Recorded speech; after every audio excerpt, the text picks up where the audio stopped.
കഴിഞ്ഞ തവണ പഠിച്ച ബയോളജി ടോപ്പിക് ഏതായിരുന്നു? സെല്ലായിരുന്നു. സെല്ലിന്റെ സ്ട്രക്ചർ, അതിന്റെ ഉള്ളിലുള്ള കോശാംഗങ്ങൾ, അതിനെ കുറിച്ചൊക്കെയാണ് നമ്മൾ പഠിച്ചത്. അതിനുശേഷം നമ്മളൊരു ചെറിയൊരു ടോപ്പിക് തുടങ്ങി വെച്ചിട്ടുണ്ടായിരുന്നു. ഒരു സെക്കൻഡ്.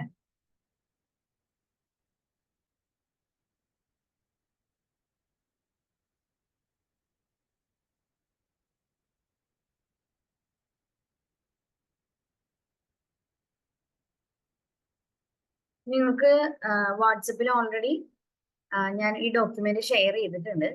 അപ്പോൾ ഒന്നുകിൽ നിങ്ങൾക്ക് സൂം മീറ്റിംഗ് മിനിമൈസ് ചെയ്തിട്ട് ഈ ഒരു വിൻഡോയിലേക്ക് പോവാം. ഓക്കെ, അപ്പൊ നമ്മൾ കഴിഞ്ഞ ക്ലാസ്സിൽ ജസ്റ്റ് ഒന്ന് ബിഗിൻ ചെയ്ത് വെച്ചിട്ടുണ്ടായിരുന്നത് കോശ വിഭജനം എന്നുള്ള സെക്ഷൻ ആയിരുന്നു. നിങ്ങൾക്ക് ഓർമ്മയുണ്ടാവും ഞാൻ വിചാരിക്കുകയാണ്. കോശ വിഭജനം അല്ലെങ്കിൽ സെൽ ഡിവിഷൻ. സെൽ ഡിവിഷൻ എന്ന് പറഞ്ഞാൽ എന്തായിരിക്കും? നമുക്കറിയാം, എല്ലാ ഓർഗാനിസംസും വളരുന്നത് എങ്ങനെയാണ്?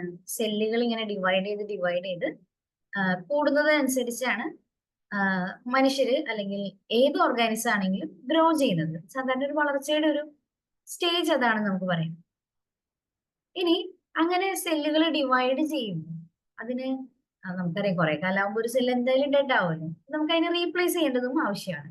ഈ ഒരു പർപ്പസിനൊക്കെ വേണ്ടിയിട്ട് നമ്മുടെ ശരീരത്തിലുള്ള ഒരു പ്രോസസ്സാണ് കോശ വിഭജനം അല്ലെങ്കിൽ സെൽ ഡിവിഷൻ എന്ന് പറയുന്നത്.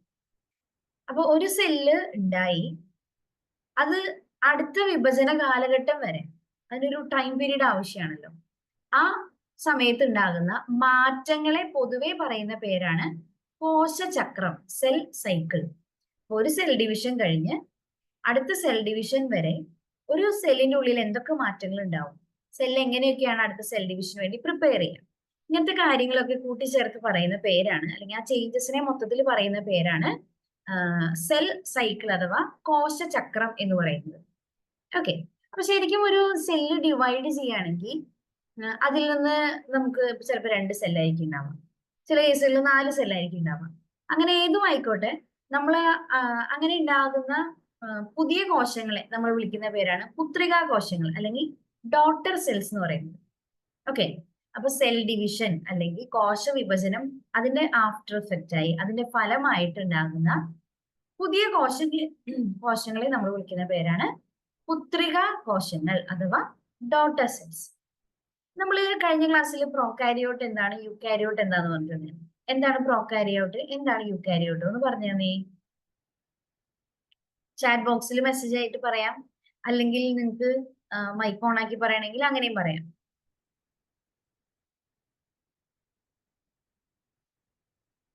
എന്താണ് പ്രോകാരിയോട്ട്, എന്താണ് യൂകാരിയോട്ട്?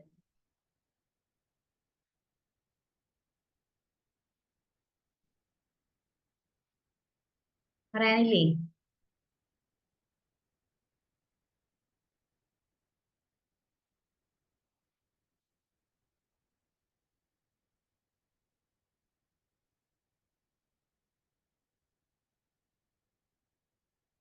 പ്രോകാരിയോട്ട്, യൂകാരിയോട്ട് കേട്ടിട്ടില്ല?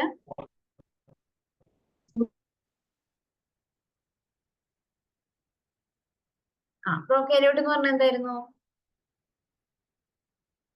വ്യക്തമായ ന്യൂക്ലിയസോ സെൽ വോളോ അങ്ങനെ നമുക്ക് എല്ലാ ഓർഗനൽസും കൃത്യമായിട്ടുണ്ട് എന്നൊന്നും നമുക്ക് കൃത്യം എടുത്തു പറയാൻ പറ്റില്ല. കൃത്യമായ ഒരു ഡിഫൈൻഡ് ആയിട്ടൊരു സെൽ സ്ട്രക്ചർ, ന്യൂക്ലിയർ സ്ട്രക്ചർ ഇല്ലാത്തവരെയാണ് നമ്മൾ പ്രോകാരിയോട്ട് എന്ന് വിളിക്കുന്നത്. ആതിര മെസ്സേജ് അയച്ചിട്ടുണ്ട്, കറക്റ്റ് ആണ്. അപ്പൊ യൂകാരിയോട്ട് എന്ന് പറഞ്ഞാൽ എന്തായിരിക്കും? വ്യക്തമായ ന്യൂക്ലിയസോട് കൂടിയ എല്ലാ ഓർഗനൽസും ഫുള്ളി ഫങ്ഷണൽ ആയിട്ടുള്ള ഓർഗാനിസംസിനെയാണ് നമ്മൾ യൂകാരിയോട്സ് എന്ന് വിളിക്കുന്നത്. പ്രോകാരിയോട്ടും ഉണ്ട്, യൂകാരിയോട്ടും ഉണ്ട്. അപ്പൊ പ്രോകാരിയോട്സ് കുറച്ച് പ്രിമിറ്റീവ് ആണെന്ന് നമുക്കറിയാം. എന്ന് പറഞ്ഞു കഴിഞ്ഞാൽ അത്ര സെൽസ് ഒന്നും അത്ര ഡിഫൈൻഡ് അല്ലാത്ത ടൈപ്പ് ഓഫ് ജീവികളായതുകൊണ്ട് അവരിൽ കാണുന്ന കോശ വിഭജനത്തിന് പറയുന്ന പേരാണ് ദ്വിവിഭജനം അഥവാ ബൈനറി ഫിഷൻ. ഓക്കെ, പ്രോകാരിയോട്ടുകളിൽ കാണപ്പെടുന്ന കോശ വിഭജനത്തിന് പറയുന്ന പേരാണ് ദ്വിവിഭജനം അഥവാ ബൈനറി ഫിഷൻ. ഓക്കെ, ഇത് നടക്കുന്നതിന്റെ ഒരു ഫിഗർ ആണ് ഇവിടെ തന്നിരിക്കുന്നത്. നോക്കിയേ, ഇപ്പൊ സെൽ വോളും പ്ലാസ്മ മെമ്പറൈനും ആണ് പ്രോകാരിയോട്ടുകളിലുള്ളിൽ സ്വാഭാവികമായിട്ട് കാണാൻ പറ്റുള്ളൂ. അത് ഒന്നുകൂടി സ്ട്രെച്ചപ്പ് ആയിട്ട് ആകെ ആദ്യം ഫോം ചെയ്യൊരു ഡിവിഷൻ ഫറോ ആണ് എന്ന് പറഞ്ഞു കഴിഞ്ഞാൽ അതിന്റെ ഉള്ളിൽ നിന്ന് ഇങ്ങനെ ഒരു ചെറിയൊരു ഡിവൈഡ് ചെയ്യാൻ പോകുന്ന ഭാഗത്തിന് ഒരു ഇനീഷ്യൽ ഒരു ഇൻസിഷൻ പോലെ ഫോം ചെയ്യും. എന്നിട്ട് അത് കംപ്ലീറ്റ്ലി ഗ്രോ ചെയ്ത് രണ്ട് സെൽ പ്ലേറ്റുകൾ വന്ന് സെപ്പറേറ്റ് ചെയ്യും. ദെൻ രണ്ട് ഇൻഡിവിജ്വൽ സെല്ലായിട്ട് വന്നു. നമുക്ക് ഇതിന്റെ സ്റ്റേജുകളൊന്നും പഠിക്കാനില്ല, പേര് മാത്രമേ പഠിക്കാനുള്ളൂ. പ്രോകാരിയോട്ടുകളിൽ നടക്കുന്ന കോശ വിഭജനത്തിനെ പറയുന്ന പേരാണ് ദ്വിവിഭജനം, ബൈനറി ഫിഷൻ. ഓക്കെ, ഇനി യൂക്കാരിയോട്ടുകളിൽ നടക്കുന്ന കോശ വിഭജനങ്ങൾ രണ്ട് ടൈപ്പ് ഉണ്ട്, ക്രമഭംഗവും ഊനഭംഗവും. നമ്മൾ കഴിഞ്ഞ ക്ലാസ്സിൽ ഇവിടെ വരെയാണ് പറഞ്ഞു നിർത്തിയിരുന്നത്. യൂക്കാരിയോട്ടുകളിൽ നടക്കുന്ന കോശ വിഭജനമാണ് ക്രമഭംഗവും ഊനഭംഗവും. അതില് ശരീരകോശങ്ങളിൽ നടക്കുന്ന കോശ വിഭജനമാണ് ക്രമഭംഗം അഥവാ മൈറ്റോസിസ് എന്ന് പറയുന്നത്. ക്രമഭംഗത്തിന് തന്നെ പറയുന്ന വേറൊരു പേരാണ് മൈറ്റോസിസ്. അത് ശരീരകോശങ്ങളിലാണ് നടക്കുക. ഇനി പ്രത്യുൽപാദന കോശങ്ങൾ അഥവാ നമ്മള് സെക്സ് സെൽസ് എന്നൊക്കെ പറയുമല്ലോ, അങ്ങനെയുള്ള സ്ഥലങ്ങളിൽ മാത്രം നടക്കുന്ന കോശ വിഭജനമാണ് ഊനഭംഗം അഥവാ മിയോസിസ്. അപ്പോ മൈറ്റോസിസ് ക്രമഭംഗത്തില് രണ്ട് പുത്രികാ കോശങ്ങൾ ഉണ്ടാകും. ഊനഭംഗത്തിൽ അതായത് പ്രത്യുൽപാദന കോശങ്ങളിലെ കോശവിഭജനം വഴിയായിട്ട് 4 പുത്രികാ കോശങ്ങളും ഉണ്ടാകും. അതായത് രണ്ടും തമ്മിലുള്ള ഒരു ഡിഫറൻസ് എന്ന് പറയുന്നത് കേട്ടോ. ഇനി ജന്തുകോശങ്ങളില് ക്രമഭംഗം ആദ്യമായിട്ട് നിരീക്ഷിച്ച ശാസ്ത്രജ്ഞനാണ് ഫ്ലെമിംഗ് എന്ന് പറയുന്നത്. സസ്യകോശങ്ങളിലെ ക്രമഭംഗം നിരീക്ഷിച്ചത് സ്ട്രാസ്ബർഗർ ആണ്. സസ്യകോശങ്ങളിൽ നിരീക്ഷിച്ചത് സ്ട്രാസ്ബർഗർ ആണ്. ജന്തുകോശങ്ങളിൽ നിരീക്ഷിച്ചത് ഫ്ലെമിംഗ് ആണ്. ഇനി യൂക്കാരിയോട്ടുകളില് മാതൃകോശം വിഭജിച്ച് രണ്ട് പുത്രികാ കോശങ്ങളായിട്ട് മാറുന്ന പ്രക്രിയനെ പറയുന്ന പേരാണ് ക്രമഭംഗം. യൂക്കാരിയോട്ട് എന്ന് പറഞ്ഞാൽ നമ്മൾ പറഞ്ഞു നല്ല വെൽ ഡിഫൈൻഡ് ആയിട്ടുള്ള ന്യൂക്ലിയസ് ഉള്ളവരെയാണ് നമ്മൾ യൂക്കാരിയോട്ട് എന്ന് വിളിക്കുക. അങ്ങനെയുള്ള യൂക്കാരിയോട്സില് മാതൃകോശം വിഭജിച്ച് രണ്ട് പുത്രികാ കോശങ്ങളായിട്ട് മാറും. ആ പ്രോസസ്സിനെ പറയുന്ന പേരാണ് മൈറ്റോസിസ് അഥവാ ക്രമഭംഗം. ഇനി നമുക്ക് ഈ മൈറ്റോസിസിന്റെ ഫേസസ് പഠിക്കാനുണ്ട്. ഓരോ ഫേസും എന്താണ്? അപ്പൊ കോശ വിഭജനം നടക്കണം എന്നുണ്ടെങ്കിൽ ഒരു സെല്ല് ആദ്യം അതിന് വേണ്ടിയിട്ട് എന്ത് ചെയ്യണം? പ്രിപ്പയർ ചെയ്യണമല്ലോ. അതിനു വേണ്ടിയിട്ട് പ്രിപ്പയർ ചെയ്യുന്ന കാലഘട്ടത്തിനെ പറയുന്ന പേരാണ് ഇന്റർഫേസ്. നമ്മൾ കുറച്ച് ഫേസുകളാണ്, ഘട്ടങ്ങളാണ് പറയാൻ പോണത് കേട്ടോ. അപ്പോ കോശ വിഭജനത്തിനായിട്ട് ഒരു കോശം തയ്യാറെടുക്കുന്ന ഘട്ടമാണ് ഇന്റർഫേസ്. ഇന്റർഫേസ് കഴിഞ്ഞ് തൊട്ടടുത്ത ഫേസിനെയാണ് നമ്മൾ കോശ വിഭജന ഘട്ടം എന്ന് പറയുന്നത്. ഓക്കെ, കോശ വിഭജന ഘട്ടം. ഈ കോശ വിഭജനം നടക്കണമെങ്കിൽ ആദ്യം അതിനുള്ളിലുള്ള ന്യൂക്ലിയസ് ഡിവൈഡ് ചെയ്യണം. അതിനുശേഷം അതിലെ സെൽ ഓർഗനൽസ് ഡിവൈഡ് ചെയ്യണം. അല്ലെങ്കിൽ ഒരു ഡബിൾ കോപ്പി ഉണ്ടാക്കാന്ന് വേണമെങ്കിൽ നമുക്ക് ചിന്തിക്കാം. അപ്പൊ ആദ്യം ന്യൂക്ലിയസ് രണ്ടെണ്ണമായിട്ട് മാറണം. പിന്നെ സെൽ ഓർഗനൽസ് അതായത് കോശാംഗങ്ങളെല്ലാം രണ്ടെണ്ണം വീതമാകണം. അതിനുശേഷമാണ് അത് മുറിഞ്ഞ് രണ്ടായിട്ട് മാറണം. ഓക്കെ, അപ്പൊ അതുകൊണ്ട് തന്നെ കോശ വിഭജന ഘട്ടത്തില് രണ്ട് പ്രധാന മാറ്റങ്ങളാണ് ഉണ്ടാകുക. ഒന്ന് ന്യൂക്ലിയസിന്റെ വിഭജനം, രണ്ട് കോശദ്രവ്യത്തിന്റെ വിഭജനം. അപ്പൊ കോശദ്രവ്യത്തിന്റെ വിഭജനം എന്ന് പറയുമ്പോൾ നമ്മൾ അതിന് സെല്ലിനുള്ളിലെ ഓർഗനൽസ് രണ്ടെണ്ണം ആവുന്ന ഒരു പ്രോസസ്സാണ്. ന്യൂക്ലിയസിന്റെ വിഭജനം എന്ന് പറയുന്നത് ന്യൂക്ലിയസ് രണ്ടെണ്ണമായിട്ട് മാറുന്ന പ്രോസസ്സാണ്. അപ്പൊ ന്യൂക്ലിയസിന്റെ വിഭജനത്തിന് ഇംഗ്ലീഷിൽ കാരിയോകൈനസിസ് എന്ന് വിളിക്കും. കോശ വിഭജനം അതായത് സെൽ ഓർഗനൽസ് ഡിവൈഡ് ചെയ്ത് വരണേനെ നമ്മൾ സൈറ്റോകൈനസിസ് എന്ന് വിളിക്കും. ഓക്കെ, ആ രണ്ട് പേരുകളൊന്നും അറിഞ്ഞിരിക്കുക കേട്ടോ. കാരിയോകൈനസിസ് അതുപോലെ തന്നെ സൈറ്റോകൈനസിസ്. ന്യൂക്ലിയസിന്റെ വിഭജനവും കോശദ്രവ്യത്തിന്റെ വിഭജനം. ഇനി ന്യൂക്ലിയസിന്റെ വിഭജനത്തിൽ 4 ഘട്ടങ്ങളാണുള്ളത്. ന്യൂക്ലിയസിന്റെ വിഭജന ഘട്ടത്തിൽ 4 എണ്ണാണുള്ളത്. Prophase, metaphase, anaphase, telophase. 4 ഘട്ടം. ഇത് ഓരോന്നും എന്താണെന്ന് നമുക്ക് പഠിക്കണം. അതിലുണ്ടാവുന്ന പ്രത്യേകതകൾ നമുക്ക് നോക്കാം.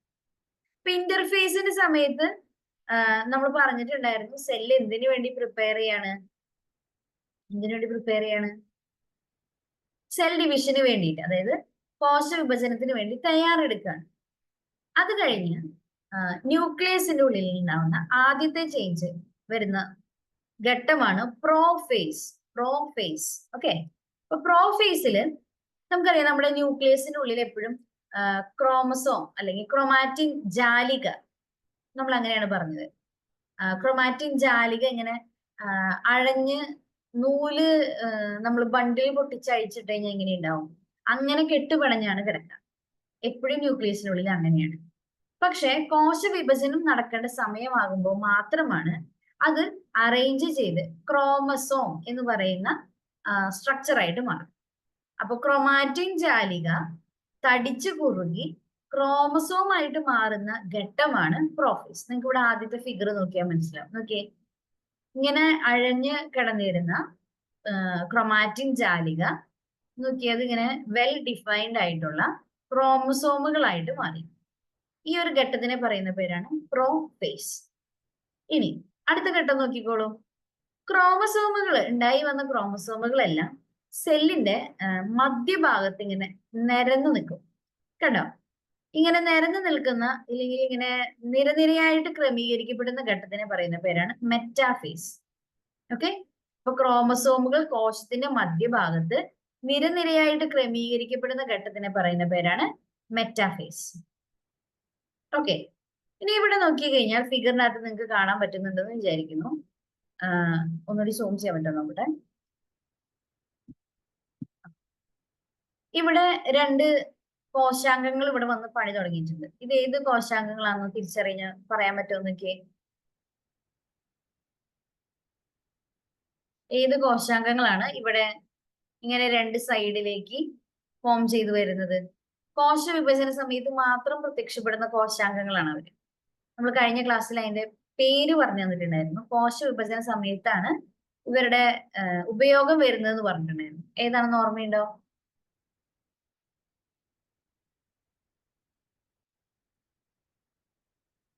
കഴിഞ്ഞ ക്ലാസ്സിലെ നോട്ട് വായിച്ചു നോക്കിയായിരുന്നോ?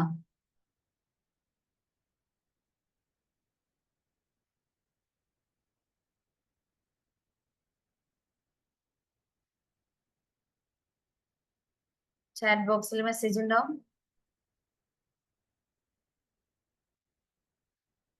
നമ്മൾ ജന്തുകോശങ്ങളിൽ കാണുന്നു എന്നൊക്കെ പറഞ്ഞ പ്രത്യേകം പഠിച്ച പേരുകളാണ്. നീ ക്ലൂ വേണോ?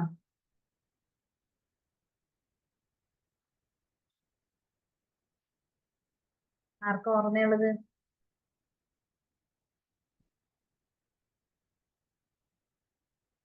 ജന്തുകോശങ്ങളിൽ മാത്രം കാണപ്പെടുന്ന കോശാംഗങ്ങൾ രണ്ടെണ്ണമാണ് നമ്മൾ പഠിച്ചത്. ഒരെണ്ണം ഏതാണ്?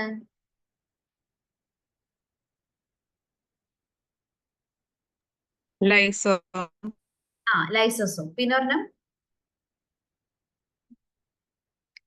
സെൻട്രോസോം.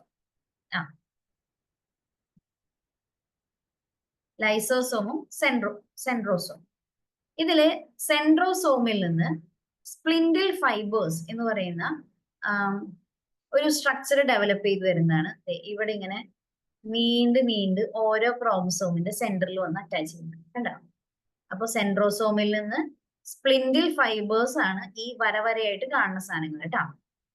ഈ വരകള് നേരെ ഇവിടെ വരുന്നൊക്കെ ക്രോമസോമിന്റെ ഓരോ സെക്ഷനിലേക്കാണ് അറ്റാച്ച് ചെയ്തത്. മുകൾ ഭാഗത്ത് ഒരാൾ വന്നിട്ടുണ്ട്, താഴ്ഭാഗത്ത് ഒരാൾ വന്നിട്ടുണ്ട് കണ്ടോ? ഓക്കെ, അപ്പൊ ഈ ഒരു അറേഞ്ച്മെന്റ് ഇങ്ങനെ സെന്ററിൽ അറേഞ്ച് ചെയ്ത് നിൽക്കുന്ന ഘട്ടത്തിനെ നമ്മൾ പറഞ്ഞ പേരെന്തായിരുന്നു? ആ ഘട്ടത്തിന്റെ പേരെന്തായിരുന്നു?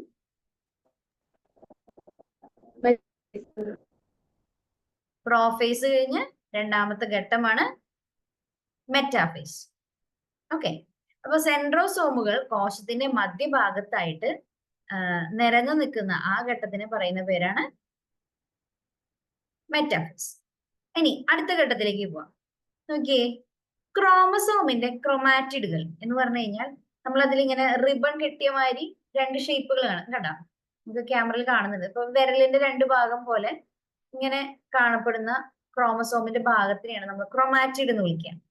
അങ്ങനെ ക്രോമാറ്റിഡുകൾ വേർപിരിഞ്ഞ് ഓരോ ക്രോമാറ്റിഡുകളും പുത്രികാ ക്രോമസോമുകളുടെ ഇരുവശത്തേക്ക് നീങ്ങുന്ന ഘട്ടത്തിനെ പറയുന്ന പേരാണ് അനാഫേസ്. നമുക്ക് ആ ഫിഗർ ഒന്ന് നോക്കാം, അതെങ്ങനെ ഇരിക്കാം. നോക്കിയേ, ക്രോമസോമിന്റെ ഒരു ഭാഗം ഒരു സൈഡിലേക്ക് പോയി, രണ്ടാമത്തെ ഭാഗം രണ്ടാമത്തെ സൈഡിലേക്ക് പോയി കണ്ടോ? ഒരു ക്രോമസോമിനെ വെട്ടിമുറിച്ച് രണ്ടാക്കിയ പോലെയാണ് അത് പോണത്. ഇങ്ങനെ രണ്ട് സെക്ഷനിലേക്ക്, ഇതിപ്പോ ഡോട്ടർ ആയിട്ട് രണ്ട് ഡോട്ടർ സെൽസ് ആയിട്ട് മാറുമ്പോൾ ഇതിനെ നടുവേ മുറിച്ച് കഴിഞ്ഞാൽ നോക്കിയേ എക്സാക്ട് സെയിം കോപ്പീസ് നമുക്ക് കിട്ടി കണ്ടോ? ഇങ്ങനെ നമുക്ക് കിട്ടിയ ക്രോമസോമുകളുടെ ക്രോമാറ്റിഡുകളെ രണ്ട് പുത്രിക ക്രോമസോമുകളാക്കി ഇരുധ്രുവത്തിലേക്കും നീക്കുന്ന ഘട്ടത്തിനെ പറയുന്ന പേരാണ് അനാഫേസ്. പ്രോഫേസ് കഴിഞ്ഞു, മെറ്റാഫേസ് കഴിഞ്ഞു, മൂന്നാമത്തെ ഘട്ടമാണ് അനാഫേസ്. ഇനി ഇരുധ്രുവങ്ങളിലേക്കും നീങ്ങിയ ക്രോമസോമുകള് തിരികെ ക്രൊമാറ്റിൻ ജാലികയായിട്ട് മാറുന്ന ഘട്ടമാണ് ടീലോഫേസ്. അപ്പൊ പ്രോഫേസ് കഴിഞ്ഞ് മെറ്റാഫേസ് കഴിഞ്ഞ് അനാഫേസ് കഴിഞ്ഞ് ടീലോഫേസിൽ എത്തുമ്പോൾ രണ്ടു വശത്തേക്ക് ആര് പോയിട്ടുണ്ട്? നമ്മുടെ ക്രൊമാറ്റിഡുകൾ ചെന്നിട്ടുണ്ട്. ആ ചെന്ന ക്രൊമാറ്റിഡുകൾ എന്ത് ചെയ്യാണ്? തിരിച്ച് ക്രൊമാറ്റിൻ ജാലികയായിട്ട് മാറുകയാണ്. ഓക്കെ. ഇനി രണ്ട് പുത്രിക ന്യൂക്ലിയസുകൾ ഉണ്ടാകുന്ന ഘട്ടമാണ് ടീലോഫേസ്. നമുക്ക് ആ ഫിഗർ നോക്കിക്കഴിഞ്ഞാൽ ഒന്നുകൂടി ക്ലിയർ ആവും തോന്നുന്നു. ഒന്നുകൂടി നോക്കാം. നോക്കിയേ, അനാഫേസിൽ വെച്ച് രണ്ടുപേരും രണ്ട് ധ്രുവങ്ങളിലേക്ക് നീങ്ങിപ്പോയി അല്ലെ. അത് കഴിഞ്ഞ് ടീലോഫേസിലായി ഇപ്പൊ എന്തായി നോക്കിയേ, ഈ രണ്ട് പുത്രിക ന്യൂക്ലിയസുകളായിട്ട് ഇവർ മാറുകയും ചെയ്തു. ഒപ്പം ഇതിലുണ്ടായിരുന്ന ക്രോമാറ്റിഡ്സ് എന്തായിട്ട് മാറി? ക്രോമാറ്റിൻ ജാലികയായിട്ട് വീണ്ടും അഴിഞ്ഞു പോരുകയാണ്. ക്ലിയർ ആണെന്ന് വിചാരിക്കുന്നു. ഇതുവരെ പറഞ്ഞതിൽ ഏതെങ്കിലും ഒന്നുകൂടി റിപ്പീറ്റ് ചെയ്ത് പറയണോ? ക്ലിയർ ആണോ?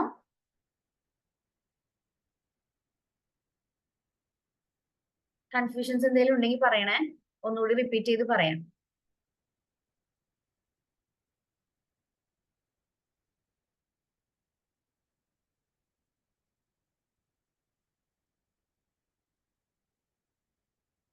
ഓക്കെ, അനീഷ ഒന്നുകൂടി പറയണമെന്ന് പറഞ്ഞു. ശരി, നമുക്ക് ആ ഫിഗർ വെച്ച് ഒന്നുകൂടി എക്സ്പ്ലെയിൻ ചെയ്യാം. നോക്കൂ, നമുക്ക് സെൽ ഡിവിഷന്റെ അതിനുവേണ്ടി പ്രിപ്പയർ ചെയ്യുന്ന കോശ വിഭജനത്തിന് വേണ്ടി തയ്യാറെടുക്കുന്ന ഘട്ടമാണ് ഇന്റർഫേസ്. അപ്പൊ അവിടെ നമ്മുടെ ക്രോമസോമുകള് ഇങ്ങനെ ക്രൊമാറ്റിൻ ജാലികയായിട്ടാണ് കാണപ്പെടുക. എന്ന് പറഞ്ഞു കഴിഞ്ഞാൽ ഇങ്ങനെ നമ്മള് നൂല് കെട്ടുപൊട്ടിച്ചിട്ട് കഴിഞ്ഞാൽ എങ്ങനെ ഉണ്ടാവും, ആ ബണ്ടില് അഴിച്ചിട്ട് കഴിഞ്ഞാൽ എങ്ങനെ ഉണ്ടാവും, ആ ഒരു രീതിയിലാണ് എവിടെ ഉണ്ടാവുക? ഇന്റർഫേസിൽ കാണാം. അതിനുശേഷമാണ് നമ്മുടെ കോശ വിഭജനത്തിന്റെ ഘട്ടങ്ങൾ സ്റ്റാർട്ട് ചെയ്യുന്നത്. ആദ്യത്തെ ഘട്ടമാണ് പ്രോഫേസ്. പ്രോഫേസില് ക്രൊമാറ്റിൻ ജാലിക അതിങ്ങനെ തടിച്ച് കുറുകി വരും. എന്ന് പറഞ്ഞു കഴിഞ്ഞാൽ നമ്മള് അഴിഞ്ഞു കിടക്കുന്ന നൂലിനെ നമ്മളൊരു റോളിലേക്ക് ഇങ്ങനെ കെട്ടി കെട്ടി വെക്കാന്ന് വിചാരിക്കാം. ഇങ്ങനെ ബണ്ടില് കെട്ടിവെക്കുന്ന പോലെ കെട്ടി വെക്കുകയാണെങ്കിൽ എങ്ങനെ ഇരിക്കും എന്നതുപോലെ ക്രൊമാറ്റിൻ ജാലിക വളരെ വ്യക്തമായിട്ട് തന്നെ തടിച്ചു കുറുകി വരുന്ന സ്റ്റേജിനെ പറയുന്ന പേരാണ് പ്രോഫേസ്. ആദ്യത്തെ ഘട്ടമാണ് പ്രോഫേസ്. അതിനുശേഷം രണ്ടാമത്തെ ഘട്ടത്തില് ഇങ്ങനെ അവിടെ ഇവിടെയായിട്ട് കിടന്നിരുന്ന ക്രോമസോമുകളെ മുഴുവൻ കോശത്തിന്റെ മധ്യഭാഗത്ത് ഇങ്ങനെ നിരനിരയായിട്ട് അറേഞ്ച് ചെയ്ത് നിർത്തും. അങ്ങനെ നിരനിരയായിട്ട് അറേഞ്ച് ചെയ്ത് നിൽക്കുന്ന ഘട്ടമാണ് മെറ്റാഫേസ് എന്ന് പറയുന്നത്. മെറ്റാഫേസിൽ ക്രോമസോമുകൾ കോശത്തിന്റെ നടുഭാഗത്ത് ഇങ്ങനെ അറേഞ്ച് ചെയ്ത് നിൽക്കും. അതിനുശേഷം അടുത്ത ഘട്ടത്തിലേക്ക് അനാഫേസിലേക്ക് കിടക്കുമ്പോൾ നമ്മൾ പറഞ്ഞിട്ടുണ്ടായിരുന്നു ജന്തുകോശങ്ങളിൽ മാത്രം കാണപ്പെടുന്ന ഒരു കോശാംഗമാണ് സെൻട്രോസോം. ആ സെൻട്രോസോമിൽ നിന്ന് സ്പ്ലിൻഡിൽ ഫൈബേഴ്സ് എന്ന് പറയുന്ന ഒരു സ്ട്രക്ചർ അതിങ്ങനെ നീളത്തിൽ ഇങ്ങനെ പുറത്തേക്ക് വരും. ആ വരുന്ന സ്ട്രക്ചറുകള് ക്രോമസോമിന്റെ നോക്കിയേ ഈ ഒരു സ്ട്രക്ചറാണ് നമ്മൾ ക്രൊമാറ്റിഡ് എന്ന് വിളിക്കുക. അതായത് നമ്മൾ എടുക്കുന്ന ക്രോമസോം ഇപ്പൊ ഇങ്ങനെയാണ് ഇരിക്കണെന്നുണ്ടെങ്കിൽ 1, 2 ഇതൊരു ക്രൊമാറ്റിഡ് ആണ്, ഇപ്പുറത്തെ സൈഡ് ഒരു ക്രൊമാറ്റിഡ് ആയിരിക്കും.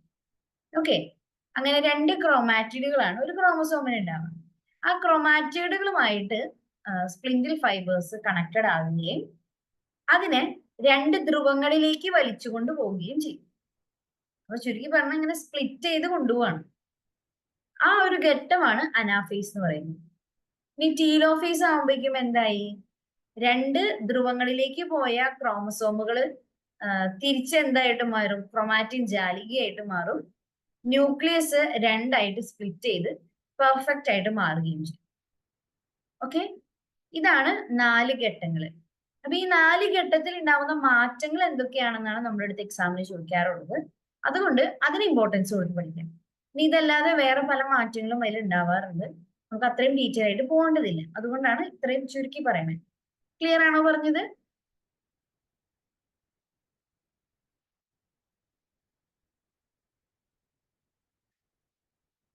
ഓക്കെ, അടുത്തേക്ക് പോവാലോ അല്ലെ. നമുക്ക് ഇപ്പൊ നമ്മൾ പഠിച്ചത് ഓക്കെ ടീലോഫേസ് വരെ നമ്മൾ പറഞ്ഞു. അപ്പോ പുത്രിക ന്യൂക്ലിയസുകൾ നമുക്ക് ഇപ്പൊ എത്രണ്ണം കിട്ടി? 2 എണ്ണം കിട്ടി. ഇത് മൈറ്റോസിസിന്റെ കേസിലാണ്. എന്ന് പറഞ്ഞാൽ ക്രമഭംഗം നടക്കുമ്പോഴാണ് നമുക്ക് ഇങ്ങനെ 2 എണ്ണം കിട്ടിയത്. അപ്പൊ ന്യൂക്ലിയസിന്റെ വിഭജനം കഴിഞ്ഞ് കഴിഞ്ഞാൽ തൊട്ടടുത്ത് എന്ത് നടക്കണം? കോശദ്രവ്യത്തിന്റെ വിഭജനം കൂടി നടക്കണം. അതുകൂടി നടന്നു കഴിയുമ്പോഴാണ് പെർഫെക്റ്റ് ആയിട്ട് നമുക്ക് 2 സെല്ല് കിട്ടുള്ളൂ. അല്ലെങ്കിൽ എന്ത് പറ്റും? ഒരു സെല്ലിന് ചിലപ്പോൾ മൈറ്റോകോൺട്രിയ ഇല്ലാണ്ടാവും. അതോടുകൂടി ആ സെല്ല് നശിച്ചു. ഓക്കെ, അപ്പൊ അതിന് എനർജി പ്രൊഡക്ഷൻ വേണ്ട ആവശ്യത്തിനുള്ള സാധനം കിട്ടാണ്. അപ്പൊ അങ്ങനത്തെ പ്രശ്നങ്ങൾ ഇല്ലാതിരിക്കാൻ വേണ്ടിയിട്ടാണ് ഇങ്ങനെ ഒരു കോശ വിഭജനം വെൽ ഡിഫൈൻഡ് ആയിട്ട് നമ്മൾ അറേഞ്ച് ചെയ്യും. ഓക്കെ, ഇതിൽ പ്രത്യേകം ശ്രദ്ധിക്കേണ്ട എന്താന്ന് വെച്ച് കഴിഞ്ഞാൽ ഈ ക്രമഭംഗത്തിന്റെ ഒരു പ്രത്യേകത അല്ലെങ്കിൽ അതിന് ഏറ്റവും ഇമ്പോർട്ടൻസ് വരുന്നത് എവിടെയാന്ന് വെച്ച് കഴിഞ്ഞാൽ അതിൽ എത്ര തവണ നമ്മൾ മൈറ്റോസിസ് നടത്തിയാലും നമ്മുടെ ശരീരത്തിലെ ഓരോ സെല്ലുകൾ എത്ര തവണ മൈറ്റോസിസ് നടത്തിയാലും അതിലെ ക്രോമസോമിന്റെ എണ്ണത്തിന് ഒരു ചേഞ്ച് ഉണ്ടാവില്ല. നമുക്ക് 46 ക്രോമസോമുകളാണ് ഉണ്ടായിരുന്നുണ്ടെങ്കിൽ അടുത്ത സെല്ല് വരുമ്പോൾ 46 ഉണ്ടാവും. ഈ 23 ക്രോമസോം ഒരാളുടെ ഒരു ആനിമലിന്റെ ബോഡിയിലുള്ളതെന്നുണ്ടെങ്കിൽ അതിന്റെ ഡോക്ടർ സെല്ല് ഫോം ചെയ്യുമ്പോഴും എത്ര തന്നെ ഉണ്ടാവുള്ളൂ? 23 തന്നെ ഉണ്ടാവും. അപ്പൊ എത്ര തവണ കോശവിഭജനം നടന്നാലും ക്രോമസോം സംഖ്യക്ക് എന്ത് വരില്ല? മാറ്റം വരുന്നില്ല. അതാണ് എന്തിന്റെ പ്രത്യേകത? ക്രമഭംഗത്തിന്റെ പ്രത്യേകത. അപ്പൊ ഊനഭംഗത്തിന് ഈ ഒരു സിമിലാരിറ്റി, ഈ ഒരു പ്രത്യേകത ഉണ്ടാവുന്നതിന് വരെ മറ്റെന്തെങ്കിലും ആയിരിക്കും അല്ലെ? അപ്പൊ നമുക്ക് അടുത്തത് നോക്കാം. ഈ ക്രമഭംഗം നടക്കുന്നത് നമ്മുടെ ശരീരത്തില് ഇപ്പൊ കൈയൊക്കെ മുറിഞ്ഞ് കുറച്ച് ഒരു ദിവസം 2 ദിവസം കഴിയുമ്പോഴേക്കും നമ്മുടെ ആ മുറിഞ്ഞ ഭാഗത്ത് പുതിയൊരു സെല്ല് ഫോം ചെയ്യുന്നുണ്ട്. അതെങ്ങനെയാ? ഈ ഒരു ക്രമഭംഗം വഴിയാണ് അങ്ങനെ ഡാമേജ്ഡ് ആയിട്ടുള്ള സെല്ലുകളൊക്കെ നമുക്ക് റീപ്ലേസ് ചെയ്യാൻ പറ്റുന്നത്. അതുപോലെ നമ്മൾ ഹൈറ്റ് വെക്കുന്നത്, നമ്മൾ വണ്ണം വെക്കുന്നത്, ഇതൊക്കെ കോശ വിഭജനം വഴിയാണ്. അപ്പൊ ഇതൊക്കെ നടക്കുന്നത് ഈ ഒരു മൈറ്റോസിസ് ക്രമഭംഗം വഴിയാണ്. അപ്പോ കലകളുടെ കേടുപാടുകൾ പരിഹരിക്കാൻ, അതുപോലെ ശരീര വളർച്ച, ഇത് രണ്ടും നടക്കുന്നത് ഏത് വിഭജനത്തിലൂടെയാണ്? ക്രമഭംഗം എന്ന് പറയുന്ന ഒരു വിഭജനത്തിലൂടെയാണ്. ക്ലിയർ ആണോ? നമുക്കിനി അടുത്ത് പഠിക്കാനുള്ളത് രണ്ടാമത്തെ ടൈപ്പ്, ഊനഭംഗം എന്ന് പറയുന്ന സെക്ഷനാണ്. ഇത് നമുക്ക് ഇത്ര ഡീറ്റെയിൽ ആയിട്ട് പഠിക്കാനില്ല, വളരെ കുറച്ച് മാത്രമേ പഠിക്കാനുള്ളൂ. ഓക്കെ, ബീജകോശങ്ങൾ രൂപം കൊള്ളുന്ന, ബീജവും അണ്ടവും, പുരുഷ ബീജം, സ്ത്രീകളിൽ നമ്മൾ അണ്ടം എന്ന് പറയും. അപ്പൊ ഇത് രണ്ടും രൂപപ്പെടുന്ന രീതിയാണ് അല്ലെങ്കിൽ ഇത് രണ്ടും ഉണ്ടാവുന്ന കോശ വിഭജന രീതിയാണ് ഊനഭംഗം. ഓക്കെ, ഈ ഊനഭംഗത്തിന്റെ പ്രത്യേകത അതില് ക്രോമസോമിന്റെ പല ഭാഗങ്ങളും മുറിഞ്ഞ് മാറും. എന്ന് പറഞ്ഞു കഴിഞ്ഞാൽ ഞാനിപ്പോൾ ഒരു ഫിഗർ വരച്ച് കാണിക്കാൻ ശ്രമിക്കാം, നിങ്ങൾക്ക് മനസ്സിലാവോന്ന് അറിയില്ല. ഇതാണ് ഒരു ക്രോമസോം എന്ന് വിചാരിക്കാം. ഓക്കെ, ഈ ക്രോമസോമിന്റെ ഈ ഒരു പോർഷൻ കണ്ടോ, ഇത്രയും ഭാഗം മുറിഞ്ഞ് വേണമെങ്കിൽ തൊട്ടടുത്തുള്ള ക്രോമസോമിന്റെ ഭാഗമായിട്ട് അതിന് മാറാം. ഓക്കെ, അപ്പൊ അത് പാരന്റ്സിന്റെ ക്രോമസോമുകൾ തമ്മിലാണ് സാധാരണ മുറിഞ്ഞു മാറൽ സംഭവിക്കുക. അപ്പൊ ഇതാണ് രണ്ടാമത്തെ ക്രോമസോം എന്നുണ്ടെങ്കിൽ ഇതിന്റെ ഈ ഒരു ഭാഗത്ത് നമ്മൾ തൊട്ടപ്പുറത്ത് കണ്ട നീല കളറിന് അല്ലെങ്കിൽ നീല കളറിലുള്ള ക്രോമസോമിന് ഇവിടെ വന്ന് അറ്റാച്ച് ചെയ്യാൻ പറ്റും. ഓക്കെ, ആ ഒരു പ്രോസസ്സ്, ഇങ്ങനെ മിക്സപ്പ് ആവുന്ന ഒരു പ്രോസസ്സ് നടക്കുന്ന വഴിയാണ് നമ്മുടെ പാരന്റ്സിന്റെ ക്യാരക്ടേഴ്സ് മിക്സപ്പ് ആയിട്ട് നമ്മുടെ ശരീരത്തിൽ ഡെവലപ്പ് ചെയ്ത് വരാം. ഫോർ എക്സാമ്പിൾ, ഇപ്പോ അച്ഛന് നല്ല ഹൈറ്റ് ഉണ്ട്, അമ്മയ്ക്ക് ഹൈറ്റ് കുറവാണ്. ഓക്കെ, അപ്പൊ കുട്ടി ഉണ്ടായപ്പോ കുട്ടിക്ക് നല്ല ഹൈറ്റ് ഉണ്ട്, പക്ഷെ ബാക്കി ക്യാരക്ടേഴ്സ് അച്ഛൻ്റെതുമായിട്ട് സിമിലർ ആയില്ല. ഫോർ എക്സാമ്പിൾ, ഇപ്പോ ഹെയർ സ്ട്രക്ചർ അമ്മയുടെ പോലെയാണ്, അല്ലെങ്കിൽ കണ്ണിന്റെ കളറ് അമ്മയുടേത് പോലെയാണ്. അങ്ങനെ ചില ക്യാരക്ടേഴ്സ് മാത്രം മിക്സപ്പ് ചെയ്ത് കിട്ടും. ഇങ്ങനെ ഉണ്ടാവുന്ന ഒരു പ്രോസസ്സിനെയാണ് നമ്മൾ എന്തെന്ന് പറയുന്നത്? മുറിഞ്ഞു മാറൽ അല്ലെങ്കിൽ ക്രോസിംഗ് ഓവർ എന്ന് പറയുന്നത്. അപ്പൊ ഈ ഒരു പ്രോസസ്സ് വഴിയായിട്ട് പല ക്യാരക്ടേഴ്സും നമ്മുടെ ജനറേഷൻ ഒരു ജനറേഷനിൽ നിന്ന് അടുത്ത ജനറേഷനിലേക്ക് ട്രാൻസ്ഫർ ചെയ്ത് പോകും. അത് എല്ലാ കേസുകളിലും ഒരുപോലെ ആയിക്കോണമെന്നില്ല. നമ്മൾ ജീനിന്റെ സ്ട്രക്ചർ ഒക്കെ പഠിക്കുമ്പോൾ ഡൊമിനന്റ് ക്യാരക്ടർ, റിസസീവ് ക്യാരക്ടർ അങ്ങനെ അല്ല പറയുന്നത്. ഒരു ക്രോമസോമിന്റെ ഉള്ളിൽ തന്നെ ഒരു ഭാഗം മുറിഞ്ഞ് തൊട്ടടുത്ത ക്രോമസോമുമായിട്ട് ചേരുന്ന ഒരു പ്രോസസ്സിനെയാണ് മുറിഞ്ഞു മാറൽ, ക്രോസിംഗ് ഓവർ എന്ന് പറയുന്നത്. അപ്പൊ ഊനഭംഗത്തിന്റെ ആദ്യ ഘട്ടത്തിൽ തന്നെ ക്രോമസോമുകൾ ജോഡി ചേരുകയും ക്രോമസോമിന്റെ ഭാഗങ്ങൾ പരസ്പരം കൈമാറുകയും ചെയ്യും. ഈ ഒരു പ്രവർത്തനത്തെ പറയുന്ന പേരാണ് മുറിഞ്ഞുമാറൽ. ഓക്കെ, അപ്പൊ അത് അച്ഛന്റെയും അമ്മയുടെയും ക്രോമസോമുകൾ തമ്മിലാണ് അങ്ങോട്ട് ഇങ്ങോട്ട് നടക്കുക. പറഞ്ഞത് ക്ലിയർ ആണെന്ന് ഞാൻ വിചാരിക്കുകയാണ്. ഓക്കെ,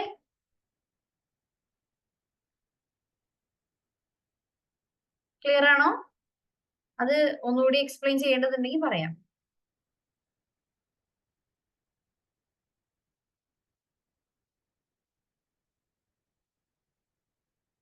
ഓക്കെയാണ്, ശരി. നമുക്ക് അടുത്തതായിട്ട് പഠിക്കാനുള്ളൊരു സെക്ഷനാണ് കോശ സന്തുലനം. എന്ന് പറഞ്ഞാൽ എന്തായിരിക്കും സന്തുലനം? സന്തുലനാവസ്ഥ, ഇക്വിലിബ്രിയം നമ്മൾ ഇംഗ്ലീഷിൽ പറയും. കോശ സന്തുലനം എന്ന് പറഞ്ഞു കഴിഞ്ഞാൽ എന്തായിരിക്കും? സെല്ലിന്റെ ഉള്ളിൽ ഇക്വിലിബ്രിയം എങ്ങനെയാണ് മാനേജ് ചെയ്തു പോകുന്നത്. അപ്പൊ അത് ഉദ്ദേശിക്കുന്നത് ഫുഡ് ഐറ്റംസ് ആണെങ്കിലും, അല്ലെങ്കിൽ ഇപ്പൊ എനർജി സ്റ്റോർ ചെയ്ത് വെക്കുന്നതാണെങ്കിലും, ഗ്ലൂക്കോസ് ആണെങ്കിലും ശരീരത്തിന്റെ ഒരു ഭാഗത്ത് മാത്രം കുമിഞ്ഞു കൂടിയിട്ട് കാര്യമില്ല. നമുക്ക് ശരീരത്തിന്റെ വിവിധ ഭാഗങ്ങളിലേക്ക് ആവശ്യമനുസരിച്ച് എത്തിക്കാനായിട്ട് പറ്റണം. അങ്ങനെ പദാർത്ഥ സംവഹനത്തിന് സഹായിക്കുന്ന പലതരം പ്രക്രിയകൾ നമ്മുടെ ശരീരത്തിലുണ്ട്. അതിൽ കുറച്ചെണ്ണത്തിന്റെ പേര് ഇവിടെ തന്നിട്ടുണ്ട്. നോക്കിയേ, ഡിഫ്യൂഷൻ ഒരു പ്രക്രിയയാണ്, ഓസ്മോസിസ് ഒരു പ്രക്രിയയാണ്, ഫെസിലിറ്റേറ്റഡ് ഡിഫ്യൂഷൻ ഒരു പ്രക്രിയയാണ്, ആക്റ്റീവ് ട്രാൻസ്പോർട്ട് അതൊരു പ്രക്രിയയാണ്. ഇത്രയും പ്രക്രിയകൾ ഉപയോഗിച്ചിട്ടാണ് നമ്മുടെ ശരീരത്തിലെ പദാർത്ഥ സംവഹനം എന്ന് പറഞ്ഞു കഴിഞ്ഞാൽ ശരീരത്തിന്റെ ഒരു ഭാഗത്ത് നിന്ന് പല മോളിക്യൂൾസിനെയും മറ്റു പല ഭാഗത്തേക്കും എത്തിക്കാം. ഓക്കെ, അപ്പൊ ആ ഓരോ പ്രോസസ്സുകൾ എങ്ങനെയാണ് നടക്കുന്നത് നമുക്ക് നോക്കാം. ആദ്യം നമ്മൾ പഠിക്കാൻ പോകുന്ന പ്രോസസ്സാണ് ഡിഫ്യൂഷൻ. ഡിഫ്യൂഷൻ നിങ്ങൾക്ക് ഇവിടെ ഒരു ഫിഗർ തന്നിട്ടുണ്ട്. ഓക്കെ, ഇവിടെ ലെഫ്റ്റ് സൈഡില് ഈ മോളിക്യൂൾസിന്റെ എണ്ണം ഭയങ്കര കൂടുതലാണ്. കണ്ടോ, ഇവിടെ എത്ര ഉണ്ട്? 3, 2, 5, 5, 2, 7 എണ്ണം അടുത്തുണ്ട് അല്ലെ. ഇപ്പുറത്തെ സൈഡിൽ ആകെ 3 ഉണ്ട്. അപ്പൊ സ്വാഭാവികമായിട്ടും ഇവിടെ എണ്ണം കൂടുതലുള്ള അല്ലെങ്കിൽ ഗാഢത കൂടുതലുള്ള വശത്തു നിന്നും ഗാഢത കുറവുള്ള വശത്തേക്ക് തന്മാത്രകൾ സ്വാഭാവികമായിട്ടും സഞ്ചരിക്കും. ഈ ഒരു പ്രക്രിയനെയാണ് നമ്മൾ ഡിഫ്യൂഷൻ എന്ന് പറയുന്നത്. അപ്പൊ തന്മാത്രകള് ഗാഢത കൂടിയ സ്ഥലത്ത് നിന്നും ഗാഢത കുറഞ്ഞ വശത്തേക്ക് രണ്ടു വശവും തുല്യമാകുന്നത് വരെ വ്യാപിക്കുന്ന പ്രക്രിയനെ പറയുന്ന പേരാണ് ഡിഫ്യൂഷൻ. അപ്പൊ ഹൈ കോൺസെൻട്രേഷൻ, എണ്ണം കൂടുതലുള്ള സ്ഥലത്ത് നിന്ന് എണ്ണം കുറവുള്ള സ്ഥലത്തേക്ക് തന്മാത്രകൾ സ്വാഭാവികമായി സഞ്ചരിക്കുന്ന ഒരു പ്രക്രിയയാണ് ഡിഫ്യൂഷൻ എന്ന് പറയുന്നത്. ഇപ്പൊ നമ്മൾ കെമിസ്ട്രി ഒക്കെ പഠിക്കുമ്പോൾ അതിൽ പഠിക്കുന്ന ഒരു എക്സാമ്പിൾ ആണ്. നമ്മൾ റൂമിന്റെ ഒരു സൈഡില് ചന്ദനത്തിരി കത്തിച്ചു വെച്ചു എന്ന് വിചാരിക്കാം. റൂമിന് ഒരു ഡോർ ഉണ്ട്. ആ ഡോറ് തുറന്നു വരുന്ന സ്ഥലത്ത് പോലും നമുക്ക് അതിന്റെ മണം എത്തും. അതെങ്ങനെയാണ്? അന്തരീക്ഷത്തിനുള്ളില് ഈ പദാർത്ഥത്തിന്റെ ഗ്യാസിന്റെ മോളിക്യൂൾസ് സ്പ്രെഡ് ചെയ്യുന്നത് കൊണ്ടാണ്. അതും എന്ത് പ്രോസസ് തന്നെയാണ്? ഡിഫ്യൂഷൻ തന്നെയാണ്. കോൺസെൻട്രേഷൻ കൂടിയ, ഗാഢത കൂടിയ ഒരു വശത്ത് നിന്ന് ഗാഢത കുറഞ്ഞ വേറൊരു വശത്തേക്ക് പോകുന്ന പ്രക്രിയയാണ് ഇവിടെ നടക്കുന്നത്. ആ ഒരു പ്രോസസ്സാണ് ഡിഫ്യൂഷൻ. ഓക്കെ, ഇനി ഇതിന്റെ തന്നെ ഒരു മോഡിഫൈഡ് വേർഷൻ ആണ് വ്യതിവ്യാപനം അല്ലെങ്കിൽ ഓസ്മോസിസ് എന്ന് പറയുന്നത്. വ്യതിവ്യാപനം അല്ലെങ്കിൽ ഓസ്മോസിസ്. ഇപ്പോ ഡിഫ്യൂഷനും ഓസ്മോസിസും നമ്മൾ ഡിഫറൻഷിയേറ്റ് ചെയ്യുന്നത് അതിലുപയോഗിക്കുന്ന ഒരു ലെയർ ആണ്. എങ്ങനെയാ നോക്കാം നമുക്ക്. ഇപ്പൊ ഗാഢത കൂടിയ ഭാഗത്ത് നിന്നും ഗാഢത കുറഞ്ഞ ഭാഗത്തേക്ക് ഗാഢത ഈക്വൽ ആകുന്നത് വരെ, തുല്യമാകുന്നത് വരെ തന്നെയാണ് വ്യതിവ്യാപനത്തിലും നടക്കുന്നത്. പക്ഷെ പ്രത്യേകത കിടക്കുന്നത് എവിടെയാണ്? ഓക്കെ, ഒരു അർദ്ധതാര്യ സ്തരത്തിലൂടെയാണ് ഈ ഒരു പദാർത്ഥ സംവഹനം നടക്കുന്നത്. ഓക്കെ, ഒരു അർദ്ധതാര്യ സ്തരത്തിലൂടെയാണ് നടക്കുന്നത്. അപ്പൊ എന്താണ് അർദ്ധതാര്യ സ്തരം? ഒരു വശത്തേക്ക് മാത്രം മോളിക്യൂൾസിനെ കടത്തിവിടുന്ന ഒരു ലെയറിനെയാണ് അല്ലെങ്കിൽ ഒരു മെംബ്രെയിനെയാണ് നമ്മൾ എന്തെന്ന് വിളിക്കുക? അർദ്ധതാര്യ സ്തരം അല്ലെങ്കിൽ സെമി പെർമിയബിൾ മെംബ്രെയിൻ എന്ന് ഇംഗ്ലീഷിൽ പറയും. ഇവിടെ നോക്കിയേ, ഇതൊരു പ്യുവർ വാട്ടർ ഉള്ള സ്ഥലമാണ്. ഇത് ഒരു സൊല്യൂഷൻ ആണ്. ഫോർ എക്സാമ്പിൾ ഒരു സോൾട്ട് വാട്ടർ ആണ് ശരിക്കും. സോൾട്ട് വാട്ടറിന്റെ കേസിൽ വെള്ളം H2O അളവ് കുറവാണ്. അപ്പൊ സ്വാഭാവികമായിട്ടും പ്യുവർ വാട്ടർ ഇരിക്കുന്ന സ്ഥലത്ത് നിന്ന് നേരെ ഓപ്പോസിറ്റ് സൈഡിലേക്ക് എന്ന് പറഞ്ഞു കഴിഞ്ഞാൽ സൊല്യൂഷൻ സൈഡിലേക്ക് വാട്ടർ മോളിക്യൂൾസ് പതിയെ മൂവ് ചെയ്യാൻ തുടങ്ങി. എന്തിനു വേണ്ടിയിട്ടാ? രണ്ടു വശത്തുള്ള വെള്ളത്തിന്റെ ഗാഢത തുല്യമാക്കാൻ വേണ്ടിയിട്ട്. ഓക്കെ, അങ്ങനെ കടന്നു പോകുന്നത് സെമി പെർമിയബിൾ മെംബ്രെയിനിലൂടെയാണ്. അത് ഒരു ഡയറക്ഷനിലേക്ക് മാത്രമേ ഫ്ലോ അനുവദിക്കുന്നുള്ളൂ. കണ്ടോ? അപ്പൊ ഈ ഒരു പ്രക്രിയയിൽ നമുക്ക് എന്താ ആവശ്യമില്ല? ഊർജ്ജം ആവശ്യം വന്നിട്ടില്ല. ഡിഫ്യൂഷനിൽ ഊർജ്ജം ആവശ്യം വന്നോ? ഡിഫ്യൂഷൻ നടക്കാനായിട്ട് നമ്മൾ എന്തെങ്കിലും എനർജി ഉപയോഗിച്ചോ? ഉപയോഗിച്ചിട്ടുണ്ടോ? ഇല്ല. അപ്പൊ ഈ നമ്മളിപ്പോ പഠിച്ച രണ്ട് മെത്തേഡിലും എന്ത് വന്നിട്ടില്ല? എനർജി നമുക്ക് ആവശ്യം വന്നിട്ടില്ല. അപ്പൊ ഗാഢത വ്യത്യാസത്തിന്റെ അടിസ്ഥാനത്തിൽ നടക്കുന്ന രണ്ട് പ്രക്രിയകളാണ് ഡിഫ്യൂഷനും ഓസ്മോസിസും. ഈ രണ്ട് പ്രക്രിയയ്ക്കും എന്താ ആവശ്യമില്ല? ഊർജം ആവശ്യമില്ല. പക്ഷെ ചില സ്ഥലങ്ങളിൽ ഗാഢത കൂടുതലും ചില സ്ഥലത്ത് ഗാഢത കുറവുമാണ്. പക്ഷെ നമുക്ക് ഈ സാധനങ്ങൾ അപ്പുറത്തേക്ക് കടത്തേം വേണം. അവിടെ നമുക്ക് എന്ത് വേണ്ടി വരും? എനർജി ആവശ്യമായിട്ട് വേണ്ടി വരും. അപ്പൊ ഊർജം ഉപയോഗിച്ചുകൊണ്ട് നടക്കുന്ന പ്രക്രിയകളാണ് അടുത്തത് നമ്മൾ പഠിക്കാൻ പോകുന്നത് കേട്ടോ. ഓക്കെ, ഇത് ഫെസിലിറ്റേറ്റഡ് ഡിഫ്യൂഷന്റെ ഒരു എക്സാമ്പിൾ ആണ്. ഇവിടെ നോക്കിയേ, ഇവിടെ കുറച്ച് ഇൻസൊല്യൂബിൾ ആയിട്ടുള്ള മോളിക്യൂൾസിന് തന്നിട്ടുണ്ട്. ഇത് നമ്മുടെ സെൽ മെമ്പറൈൻ ആണ്. അവിടെ കുറച്ച് കാരിയർ പ്രോട്ടീനുകൾ ഇരിക്കുന്നുണ്ട്. ഓക്കെ, അപ്പൊ ഈ ഇൻസൊല്യൂബിൾ ആയിട്ടുള്ള മോളിക്യൂൾസിനെ കാരിയർ പ്രോട്ടീൻസിന്റെ സഹായത്തോടു കൂടി ഇതിനകത്തേക്ക് കടത്തിവിടുകയാണ്. ഓക്കെ, ഈ ഒരു പ്രക്രിയനെ പറയുന്ന പേരാണ് ഫെസിലിറ്റേറ്റഡ് ഡിഫ്യൂഷൻ. ഓക്കെ, അപ്പോ ചില തന്മാത്രകളുടെ ഡിഫ്യൂഷൻ നടക്കുന്നതിന് വേണ്ടിയിട്ട് കോശസ്തരത്തിലുള്ള പ്രോട്ടീൻ തന്മാത്രകളെ ഉപയോഗിക്കും. ഇങ്ങനെ പ്രോട്ടീൻ തന്മാത്രകളുടെ ഹെൽപ്പോട് കൂടി നടക്കുന്ന പ്രക്രിയനെ പറയുന്ന പേരാണ് ഫെസിലിറ്റേറ്റഡ് ഡിഫ്യൂഷൻ. സാധാ ഡിഫ്യൂഷൻ അല്ല, അത് ഫെസിലിറ്റേറ്റഡ് ഡിഫ്യൂഷൻ ആണ്. എന്ന് പറഞ്ഞു കഴിഞ്ഞാൽ പ്രോട്ടീൻ തന്മാത്രകളുടെ ഹെൽപ്പോട് കൂടി മാത്രം നടക്കുന്ന ഡിഫ്യൂഷൻ ആണ്. ക്ലിയർ ആണോ? അപ്പൊ ചില തന്മാത്രകൾ പ്രോട്ടീൻ മോളിക്യൂൾസിന്റെ സഹായത്തോടു കൂടിയാണ് ഡിഫ്യൂസ് ചെയ്യുക. അതിന് എക്സാമ്പിൾ ആണ് ഇപ്പൊ നമ്മൾ കണ്ടത്. അതിന് കുറച്ച് എക്സാമ്പിൾ എന്താണെന്ന് നോക്കിയേ. രക്തലോമികളിലേക്കുള്ള ഗ്ലൂക്കോസ്, ഫ്രക്ടോസ്, ഗാലക്ടോസ് എന്നിവയുടെയും അമിനോ ആസിഡുകളുടെയും ആഗിരണം.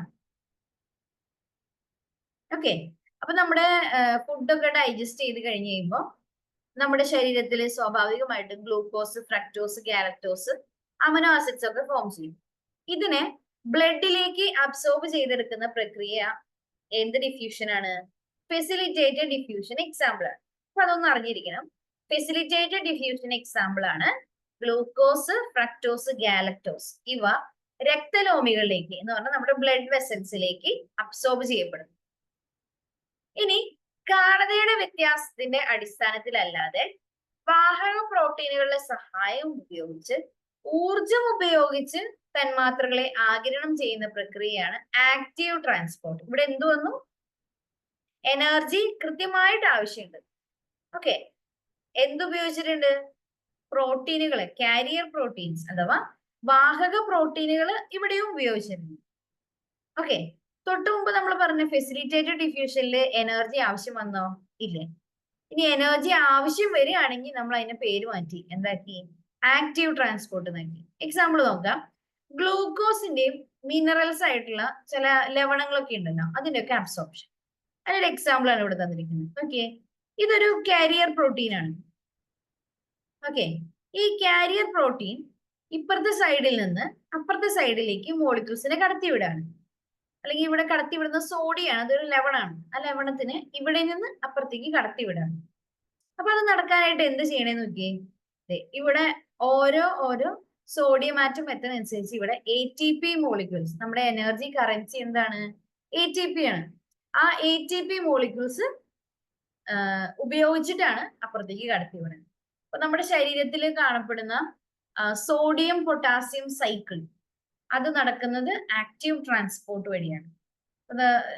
നമ്മുടെ ശരീരത്തില് സോഡിയം ബാലൻസ് ചെയ്യുന്നത്, പൊട്ടാസ്യം ബാലൻസ് ചെയ്യുന്നത്, ഇതിന്റെയൊക്കെ അയോണുകൾ ബാലൻസ് ചെയ്യുന്നത് ഈ ഒരു ആക്റ്റീവ് ട്രാൻസ്പോർട്ട് എന്ന് പറഞ്ഞു കഴിഞ്ഞാൽ എനർജി ATP ഉപയോഗിച്ചുകൊണ്ട് കാരിയർ പ്രോട്ടീനുകളുടെ, അതായത് വാഹക പ്രോട്ടീനുകളുടെ സഹായത്തോടു കൂടി മാത്രമാണ് എന്ത് നടക്കുന്നത്? ഈ ഒരു മോളിക്യൂൾസിന്റെ ട്രാൻസ്ഫർ നടക്കുന്നത്. ക്ലിയർ ആണല്ലോ? ഇതുവരെ പറഞ്ഞതിൽ എന്തെങ്കിലും കൺഫ്യൂഷൻ ഉണ്ടോ?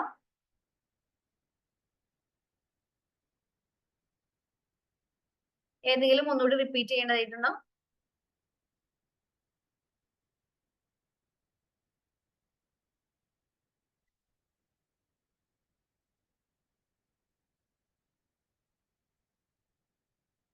ഏതെങ്കിലും ഒന്നുകൂടി റിപ്പീറ്റ് ചെയ്ത് പറയണം. ഓക്കെ, വേണ്ടാന്ന് വിചാരിക്കുന്നു, കാരണം ആരും പറയണില്ല. നമുക്ക് അടുത്തതിലേക്ക് കിടക്കാം. ഇനി നമുക്ക് പ്ലാന്റ്സിലും ഇതുപോലെ തന്നെ ഒരു സൈഡിൽ നിന്ന് വേറൊരു സൈഡിലേക്ക് നമുക്ക് മോളിക്യൂൾസിനെ ട്രാൻസ്ഫർ ചെയ്യിക്കണല്ലോ. അതിന് നമുക്ക് എന്തൊക്കെയാ ചെയ്യണമെന്ന്.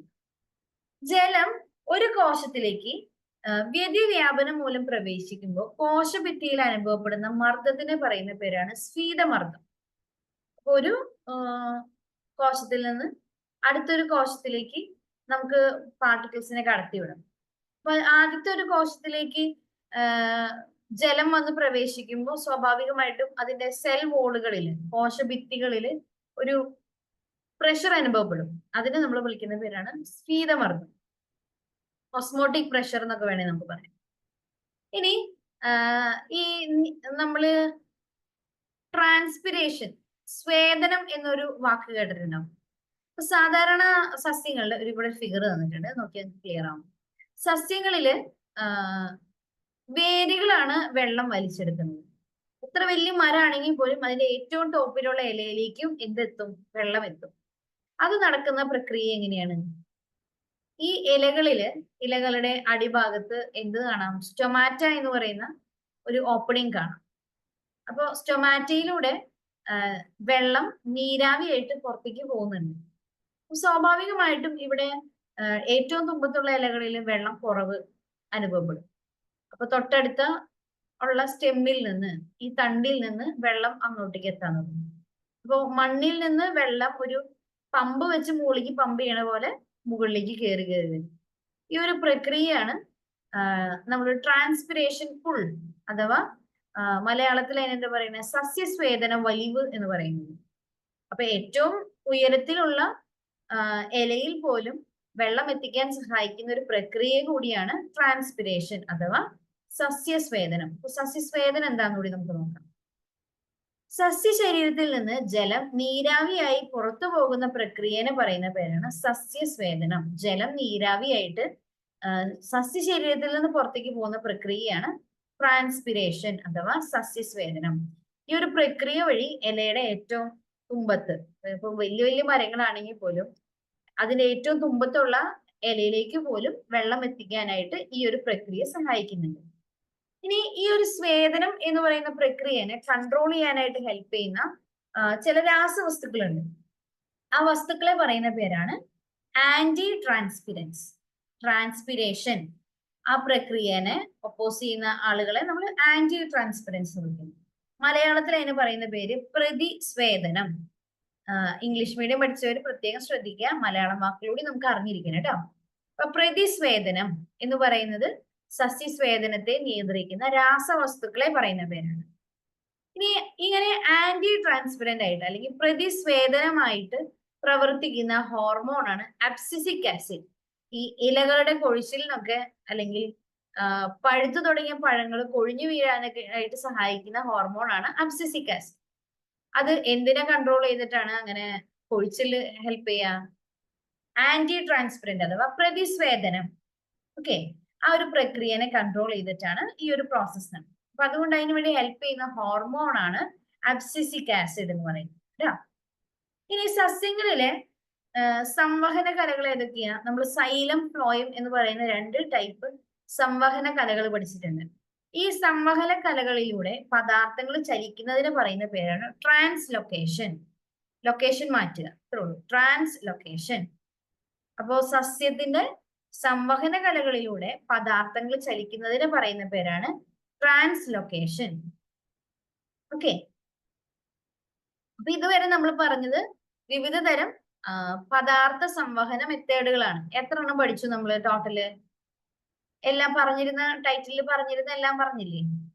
ഏതൊക്കെയായിരുന്നു? ആദ്യം നമ്മൾ പറഞ്ഞത് ഡിഫ്യൂഷൻ ആയിരുന്നു. ഗാഢത കൂടിയ ഒരു വശത്ത് നിന്ന് ഗാഢത കുറഞ്ഞ വശത്തേക്ക് ഗാഢത രണ്ടും ഈക്വൽ ആകുന്നത് വരെ പോകുന്ന പ്രക്രിയനെയാണ് ഡിഫ്യൂഷൻ എന്ന് പറയുക. ഓസ്മോസിസ് എന്ന് പറഞ്ഞത് എന്തായിരുന്നു? ഗാഢത കൂടിയ വശത്ത് നിന്ന് ഗാഢത കുറഞ്ഞ വശത്തേക്ക് രണ്ടു വശത്തെയും തന്മാത്രകളുടെ ഗാഢത തുല്യമാകുന്നത് വരെ ഒരു അർദ്ധധാരി സ്ഥലത്തിലൂടെ പദാർത്ഥങ്ങൾ കടന്നു പോകുന്നതിനെയാണ് ഓസ്മോസിസ് എന്ന് പറഞ്ഞത്. ഫെസിലിറ്റേറ്റഡ് ഡിഫ്യൂഷൻ എന്ന് പറഞ്ഞത് എന്തായിരുന്നു? ഫെസിലിറ്റേറ്റഡ് ഡിഫ്യൂഷൻ ഒരു കാരിയർ പ്രോട്ടീനിന്റെ സഹായത്തോടു കൂടി ഗാഢത കുറഞ്ഞ സ്ഥലത്ത് നിന്നും ഗാഢത കൂടിയ സ്ഥലത്തേക്ക് തന്മാത്രകളെ ക്യാരി ചെയ്യുന്ന ഒരു പ്രക്രിയനെയാണ് നമ്മൾ ഫെസിലിറ്റേറ്റഡ് ഡിഫ്യൂഷൻ എന്ന് പറയുന്നത്. ആക്റ്റീവ് ട്രാൻസ്പോർട്ട് എന്ന് പറയുന്നത് എന്തായിരുന്നു? ATP മോളിക്യൂൾസിനെ ഉപയോഗിച്ച് പദാർത്ഥങ്ങളെ കടത്തിവിടുന്ന പ്രക്രിയയാണ്. അവിടെ നമുക്ക് കോൺസെൻട്രേഷൻ അല്ലെങ്കിൽ ഗാഢതയുടെ വ്യത്യാസമാണ് കാരണം എന്ന് പറയാൻ പറ്റില്ല. കൃത്യമായിട്ട് ATP ഉപയോഗിച്ച് നമ്മൾ മോട്ടോർ കറണ്ട് ഉപയോഗിച്ച് മോട്ടോർ വർക്ക് ചെയ്യിപ്പിച്ച് കിണറിൽ നിന്ന് വെള്ളം മുകളിലേക്ക് പമ്പ് ചെയ്യിക്കുന്നത് പോലെ തന്നെയാണ് ഇവിടെയും വർക്ക് ചെയ്യുന്നത്. എനർജി കറൻസി ആയിട്ടുള്ള ATP ഉപയോഗിച്ചാൽ മാത്രമാണ് ആക്റ്റീവ് ട്രാൻസ്പോർട്ട് നടക്കുന്നത്. ഇനി അതുപോലെ തന്നെ സസ്യങ്ങളിൽ കാണപ്പെടുന്ന ഒരു പ്രക്രിയ നമ്മൾ പറഞ്ഞു. അതേതായിരുന്നു? ട്രാൻസ്പിരേഷൻ അഥവാ സസ്യസ്വേദനമായിരുന്നു നമ്മൾ പറഞ്ഞു. ഓക്കെ, ഇതുവരെ പറഞ്ഞത് ക്ലിയർ ആണോ? നമുക്കൊന്ന് വായിച്ചു നോക്കാം ഇതുവരെയുള്ള സെക്ഷൻ. അത് കഴിഞ്ഞിട്ട് നമുക്ക് ഒരു അടുത്ത സെക്ഷനിലേക്ക് കടക്കാം. ഓക്കെ,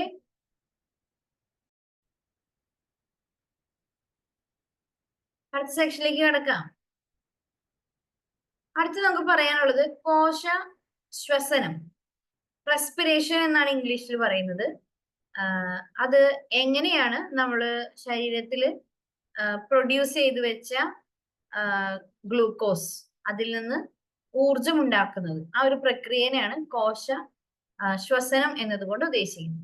അപ്പൊ കോശത്തിൽ വെച്ച് ഗ്ലൂക്കോസിൽ നിന്നും ഊർജം സ്വതന്ത്രമാക്കുന്ന പ്രക്രിയനെ പറയുന്ന പേരാണ് കോശ ശ്വസനം. അപ്പൊ ഇതിന് നമുക്ക് ഉപയോഗിക്കാനുള്ള അഭികാരകങ്ങൾ അഥവാ റിയാക്ടൻസ് രണ്ട് സാധനങ്ങളുള്ളൂ, ഗ്ലൂക്കോസും ഓക്സിജനും. അപ്പൊ ഗ്ലൂക്കോസിനെ ഓക്സിഡൈസ് ചെയ്യുന്ന പ്രക്രിയയാണ് കോശ ശ്വസനം എന്ന് പറയുന്നത്. പറഞ്ഞത് ക്ലിയർ ആണെന്ന് വിചാരിക്കും. ഗ്ലൂക്കോസിനെ ഓക്സിഡൈസ് ചെയ്യാണ്. അപ്പൊ അവിടെ അഭികാരകങ്ങൾ ആരൊക്കെ ഉണ്ടാവുക? ഗ്ലൂക്കോസ് ഉണ്ടാവും, ഓക്സിജനും ഉണ്ടാവും. ഈ രണ്ട് അഭികാരകങ്ങൾ ഉപയോഗിച്ച് നമുക്ക് ഊർജം വേണം. അപ്പൊ അതിന്റെ ഫലമായിട്ട് നമ്മുടെ ശരീരത്തിൽ കുറച്ച് ഉൽപ്പന്നങ്ങൾ ഉണ്ടാവും. ഏതൊക്കെ ഉൽപ്പന്നങ്ങൾ ഉണ്ടാവണേന്ന് നോക്കിയേ. Water H2O, carbon dye oxide എന്ന് പറഞ്ഞാൽ എന്താണെന്ന് അറിയാലോ, CO2, ATP ആണ് നമ്മുടെ എനർജി കറൻസി. ATPയുടെ ഫുൾ ഫോം എന്തായിരുന്നു? അഡിനോസിൻ ട്രൈഫോസ്ഫേറ്റേസ്. അപ്പോൾ അഡിനോസിൻ ട്രൈഫോസ്ഫേറ്റും ജലവും അതുപോലെ തന്നെ കാർബൺ ഡൈ ഓക്സൈഡുമാണ് കോശ ശ്വസനം വഴിയായിട്ട് ഉണ്ടാകുന്ന പ്രൊഡക്റ്റുകൾ. അപ്പൊ എങ്ങനെയാണ് നമ്മുടെ ശരീരത്തിന് എനർജി ആവശ്യമുള്ള സമയത്ത് ഗ്ലൂക്കോസിൽ നിന്ന് എനർജി ഉണ്ടാവുന്നത്? അതാണ് നമ്മൾ പഠിക്കാൻ പോകുന്നത് കേട്ടോ. അപ്പൊ ഇത് നടക്കുന്നത് രണ്ട് ഘട്ടമായിട്ടാണ്. ആദ്യത്തെ ഘട്ടത്തിന് പറയുന്ന പേരാണ് ഗ്ലൈക്കോളിസിസ്. രണ്ടാമത്തെ ഘട്ടമാണ് ക്രബ്സ് പരിവൃത്തി. രണ്ട് ഘട്ടങ്ങൾ കൂടി ചേരുന്നതാണ് കോശ ശ്വസനം എന്ന് പറയുന്നത്. നമുക്കതില് ഉണ്ടാകുന്നത് എന്തൊക്കെയാണ്, എവിടെ വെച്ചാണ് നടക്കുന്നത്, ഈ രണ്ട് കാര്യങ്ങളാണ് പ്രധാനമായിട്ട് അറിഞ്ഞിരിക്കുന്നത്. ഓക്കെ, ഗ്ലൈക്കോളിസിസ് എന്ന് പറയുന്ന ആദ്യത്തെ ഘട്ടത്തില് ഗ്ലൂക്കോസിനെ എന്താക്കി മാറ്റും നോക്കിയേ? പൈറുവിക് ആസിഡ് ആക്കി മാറ്റും. ആദ്യത്തെ സ്റ്റെപ്പിൽ നിന്ന് രണ്ട് ATP മോളിക്യൂൾ മാത്രമേ നമുക്ക് കിട്ടുള്ളൂ.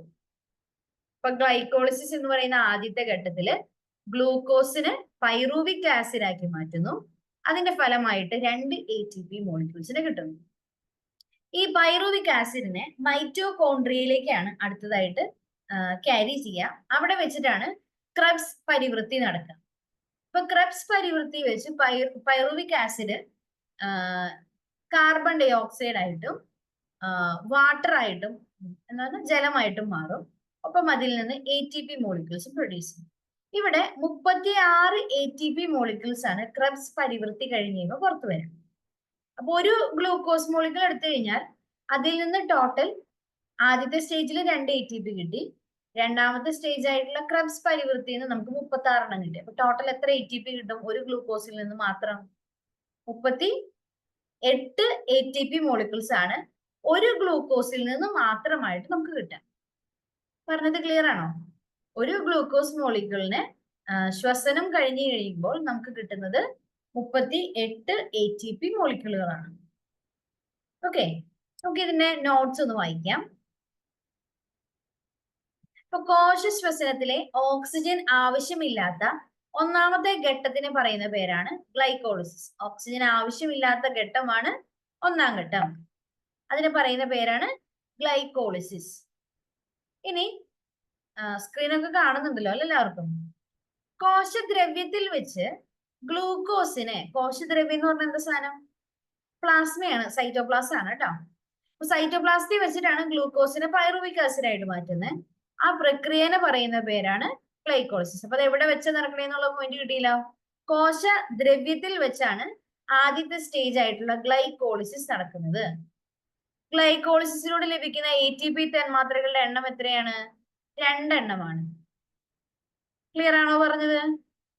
ഇനി ഓക്സിജൻ ആവശ്യമായ രണ്ടാമത്തെ ഘട്ടമാണ് ക്രെബ്സ് പരിവൃത്തി. ഓക്സിജൻ ആവശ്യമുണ്ട് രണ്ടാമത്തെ ഘട്ടത്തിൽ. അത് നടക്കുന്നത് എവിടെ വെച്ചാണ്? മൈറ്റോകോൺട്രിയയിൽ വെച്ചാണ്. ഇവിടെ നമ്മുടെ മെയിൻ ഇൻഗ്രീഡിയന്റ് എന്താന്ന് നോക്കിയേ, പൈറുവിക് ആസിഡ് ആണ്. പൈറുവിക് ആസിഡിനെ എന്താക്കി മാറ്റാണ്? കാർബൺ ഡൈ ഓക്സൈഡും ജലവുമായിട്ട് മാറ്റുന്നു. ഈ പ്രക്രിയനെ പറയുന്ന പേരാണ് ക്രെബ്സ് പരിവൃത്തി. ഇനി ഇത് നടക്കുന്നത് എവിടെയാന്ന് പറഞ്ഞു? മൈറ്റോകോൺട്രിയയിൽ പറഞ്ഞു. മൈറ്റോകോൺട്രിയയിൽ വെച്ച് നടക്കുന്നത് ഏത് ഘട്ടമാണെന്ന് വെച്ചാൽ നമുക്ക് എന്ത് പറയാം? ഏത് ഘട്ടമാണെന്ന് പറയാം? ക്രെബ്സ് പരിവൃത്തിയാന്ന് പറയാം. ഇതിൽ നിന്ന് ടോട്ടല് എത്ര എണ്ണം കിട്ടുന്നുണ്ട്? ഇവിടെ ഫിഗറിൽ ചെറിയ വ്യത്യാസം ഉണ്ട് അല്ലെ? 36. ഇവിടെ 28 തന്നില്ല. അപ്പൊ അതില് ഫിഗറിൽ മിസ്റ്റേക്ക് വന്നിരിക്കുന്നതായിരിക്കും കേട്ടോ. അപ്പൊ ക്രെബ്സ് പരിവൃത്തിയിലൂടെ നമുക്ക് കിട്ടുന്ന ATP തന്മാത്രകളുടെ എണ്ണം 28 ആണ്. അപ്പോ കോശശ്വസനത്തിലൂടെ ഒരു ഗ്ലൂക്കോസ് തന്മാത്രയിൽ നിന്നും നമുക്ക് ആകെ കിട്ടുന്നത് ടോട്ടൽ 30 ATPകളാണ്. ATPയുടെ ഫുൾ ഫോം എന്താന്ന് പറഞ്ഞത്? ATPയുടെ ഫുൾ ഫോം അഡിനോസിൻ ട്രൈഫോസ്ഫേറ്റ്. അപ്പൊ ആ പേരിൽ നിന്ന് അതിനുള്ള മൂലകങ്ങൾ ഏതൊക്കെയാന്ന് കണ്ടുപിടിക്കാൻ പറ്റുമോ?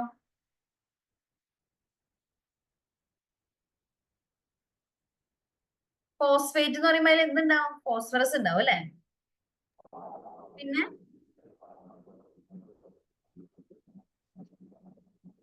പിന്നെ ആവശ്യമുള്ള ഒരു തന്മാത്രയാണ് നൈട്രജൻ കേട്ടോ.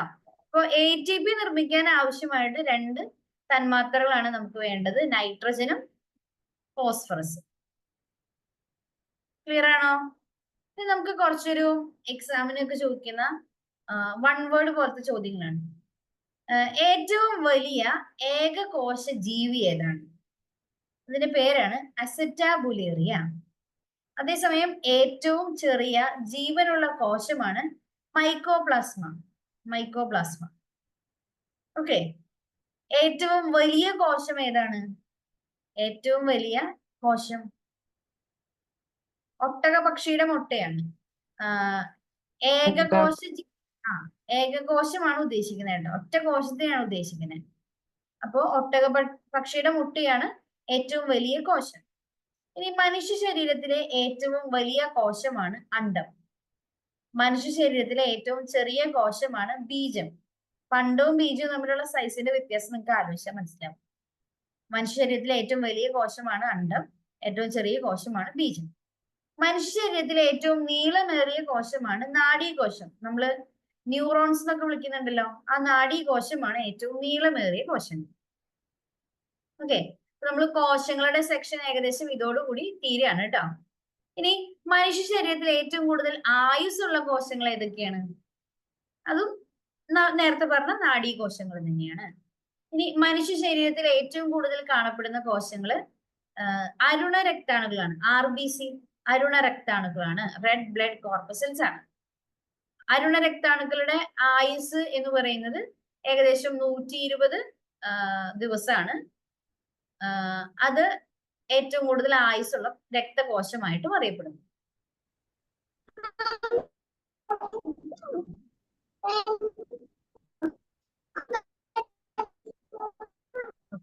മൈക്ക് അറിയാൻ ഓൺ ചെയ്താന്ന് വിചാരിക്കുന്നു. അടുത്ത സെക്ഷനിലേക്ക് കിടക്കാം. ഇതോടുകൂടി നമ്മൾ ഇന്നത്തെ ക്ലാസ് അവസാനിപ്പിക്കും കേട്ടോ. കലകൾ കൂടി നമ്മൾ ഇന്ന് പറയുന്നത്. അപ്പോ കല എന്ന് പറയുന്നത് ഒരേ കോശത്തിൽ നിന്ന് രൂപം കൊണ്ട ഒരേ ധർമ്മം നിർവഹിക്കുന്ന സമാനമായ കോശങ്ങളുടെ കൂട്ടത്തിനെയാണ് നമ്മൾ കല എന്ന് പറയുന്നത്. സെല്ലും ടിഷ്യൂ ട്ടാ, അതാണ് ഉദ്ദേശിക്കുന്നത്. ടിഷ്യൂ എന്ന് പറഞ്ഞു കഴിഞ്ഞാൽ ഒരൊറ്റ സെല്ലിൽ നിന്ന്, ഒരൊറ്റ കോശത്തിൽ നിന്നാണ് രൂപം കൊണ്ടിട്ടുണ്ടാകുക. ഒരു പ്രത്യേക ഫംഗ്ഷനും അതിനുണ്ടാവും. അങ്ങനെ സമാനമായ കോശങ്ങളുടെ കൂട്ടത്തിനെ നമ്മൾ വിളിക്കുന്ന പേരാണ് കലകൾ. ഓക്കെ. അപ്പോ ഈ ബേബീസ് ഒക്കെ ഉണ്ടാവുന്നത് ഭ്രൂണം ഇങ്ങനെ ഡെവലപ്പ് ചെയ്ത് വരുന്നതാണല്ലോ. അങ്ങനെ ഭ്രൂണകോശങ്ങൾ ക്രമാനുഗതമായിട്ട് ഘടനയിലും ധർമ്മത്തിലും വൈവിധ്യം കൈവരിക്കുന്ന പ്രക്രിയനെ പറയുന്ന പേരാണ് സെൽ ഡിഫറൻസിയേഷൻ. മലയാളത്തിൽ അതിനെ പറയുന്ന പേരാണ് കോശ വൈവിധ്യവൽക്കരണം, സെൽ ഡിഫറൻസിയേഷൻ. ഇപ്പൊ ഭ്രൂണകോശങ്ങള് ചിലപ്പോ ആദ്യം അതാകെ ഒറ്റൊരു ന്യൂക്ലിയസ് ആയിരുന്നിട്ടുണ്ടാവും. ഒറ്റൊരു ന്യൂക്ലിയസ് ഉള്ള ഒരൊറ്റ കോശമായിരുന്നു.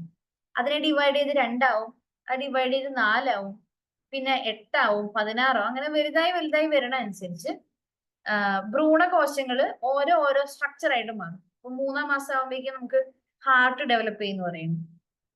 അത് കഴിഞ്ഞ് ബ്രെയിൻ ഡെവലപ്പ് ചെയ്യും. അത് കഴിഞ്ഞ് നമ്മുടെ ശരീരത്തിലെ വിരലുകൾ തുടങ്ങി ഓരോ ഭാഗങ്ങൾ കൃത്യമായിട്ട് ഡെവലപ്പ് ചെയ്ത് വരുമല്ലോ. ഇങ്ങനെ വൈവിധ്യം കൈവരിക്കുന്ന പ്രക്രിയനെ പറയുന്ന പേരാണ് കോശ വൈവിധ്യവൽക്കരണം.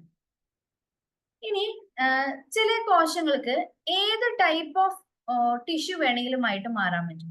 ഓക്കെ. അങ്ങനെയുള്ള കോശങ്ങളെ നമ്മൾ വിളിക്കുന്ന പേരാണ് വിത്ത് കോശങ്ങൾ. ഏത് ടൈപ്പ് ഓഫ് കോശമായിട്ട് വേണമെങ്കിലും മാറാൻ പറ്റുന്ന അതിനുള്ള എബിലിറ്റി ഉള്ള പ്രത്യേക തരം കോശങ്ങളെ പറയുന്ന പേരാണ് വിത്ത് കോശങ്ങൾ. അല്ലെങ്കിൽ ഇവരെ വിളിക്കുന്ന വേറൊരു പേരാണ് മൂലകോശങ്ങൾ. വിത്ത് കോശങ്ങൾ അല്ലെങ്കിൽ മൂലകോശങ്ങൾ. ഇനി കലകളിലെ കോശങ്ങൾ നശിക്കുമ്പോൾ അവയ്ക്ക് പകരം പുതിയ കോശങ്ങൾ രൂപം കൊള്ളുന്നത് എവിടെ നിന്നാണ്? വിത്ത് കോശങ്ങളിൽ നിന്നാണ്.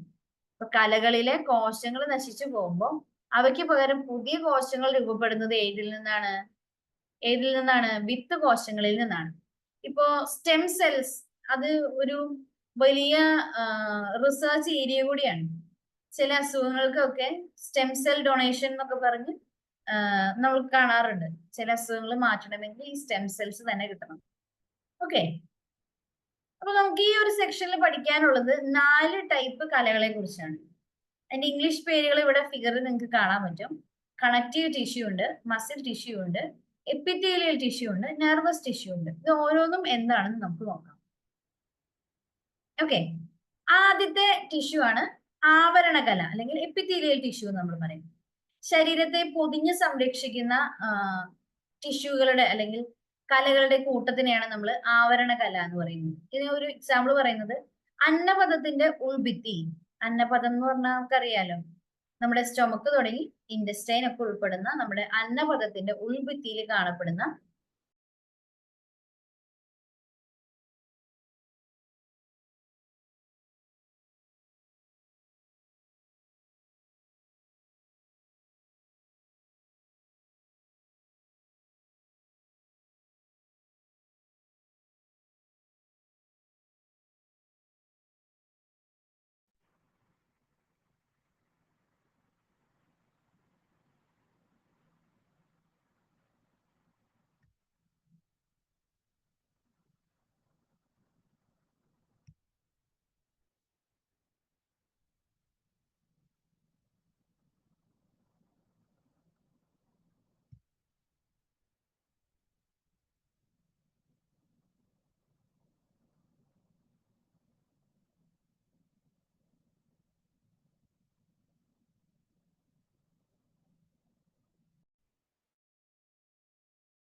എനിക്ക് സ്ക്രീൻ ഷെയർ ചെയ്യാനായിട്ട് ചെറിയൊരു ബുദ്ധിമുട്ട് നേരിട്ടതാണ്.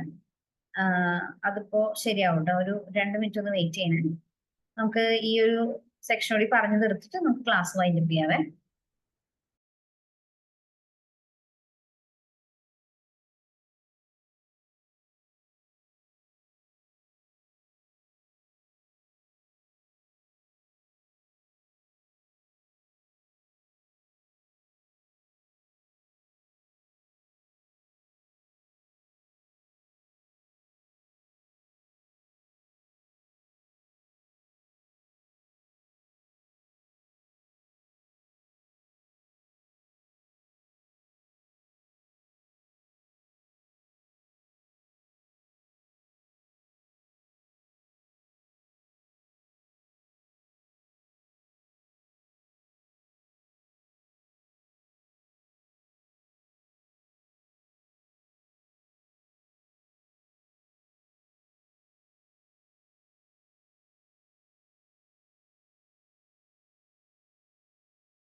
ഓക്കെ, അപ്പൊ നമ്മുടെ ക്ലാസ് നമുക്ക് ഒന്നുകൂടി റീസ്റ്റാർട്ട് ചെയ്യാം ട്ടോ.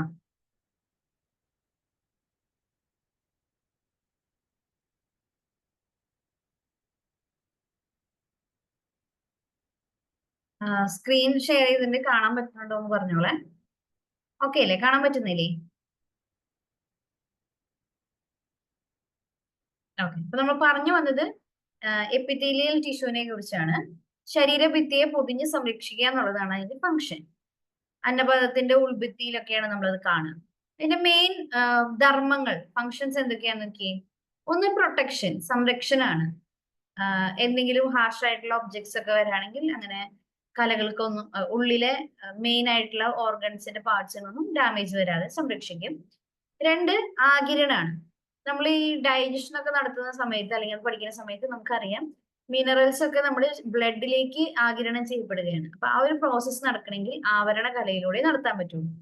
2, സ്രവങ്ങളുടെ ഉൽപാദനം. അല്ല, മൂന്നാമത്തെയാണ് സ്രവങ്ങളുടെ ഉൽപാദനം. ഇപ്പൊ മൂക്കിന്റെ ഉള്ളിലുള്ള എപ്പിത്തീലിയൽ ആവരണ കലയിൽ നിന്നാണ് മ്യൂക്കസ് ഉണ്ടാവുന്നത്. അത് എന്തിനു വേണ്ടിയിട്ടാണ്? മൂക്കിന്റെ ഉള്ളില് പൊടിപടലങ്ങളൊക്കെ ഉണ്ടെങ്കിൽ അത് അവിടെ തടഞ്ഞു നിൽക്കാൻ വേണ്ടിയിട്ടാണ്. അങ്ങനെയുള്ള സ്രവങ്ങളുടെ ഉൽപാദനങ്ങളൊക്കെ നടത്തുന്നത് ആവരണ കലയുടെ ധർമ്മത്തിൽ പെടുന്നതാണ്. 3 ധർമ്മങ്ങളാണ് ആവരണ കലയ്ക്ക് പ്രധാനമായിട്ടുള്ളത്: സംരക്ഷണം, ആഗിരണം, സ്രവങ്ങളുടെ ഉൽപാദനം. ക്ലിയർ ആണല്ലോ? അടുത്തത് നാഡീകല. ശരീരത്തിന്റെ പ്രവർത്തനങ്ങളെ ഏകോപിപ്പിക്കുകയും നിയന്ത്രിക്കുകയും ചെയ്യുന്ന ഭാഗമാണ് നാഡീകല. അത് ശരീരത്തിനകത്തും പുറത്തും ഉണ്ടാകുന്ന മാറ്റങ്ങൾ തിരിച്ചറിഞ്ഞ് പ്രതികരിക്കാനായിട്ട് സഹായിക്കും. നമ്മള് ന്യൂറോൺസ് എന്നാണ് ഈ നാഡീകലേനെ പൊതുവെ പറയാം.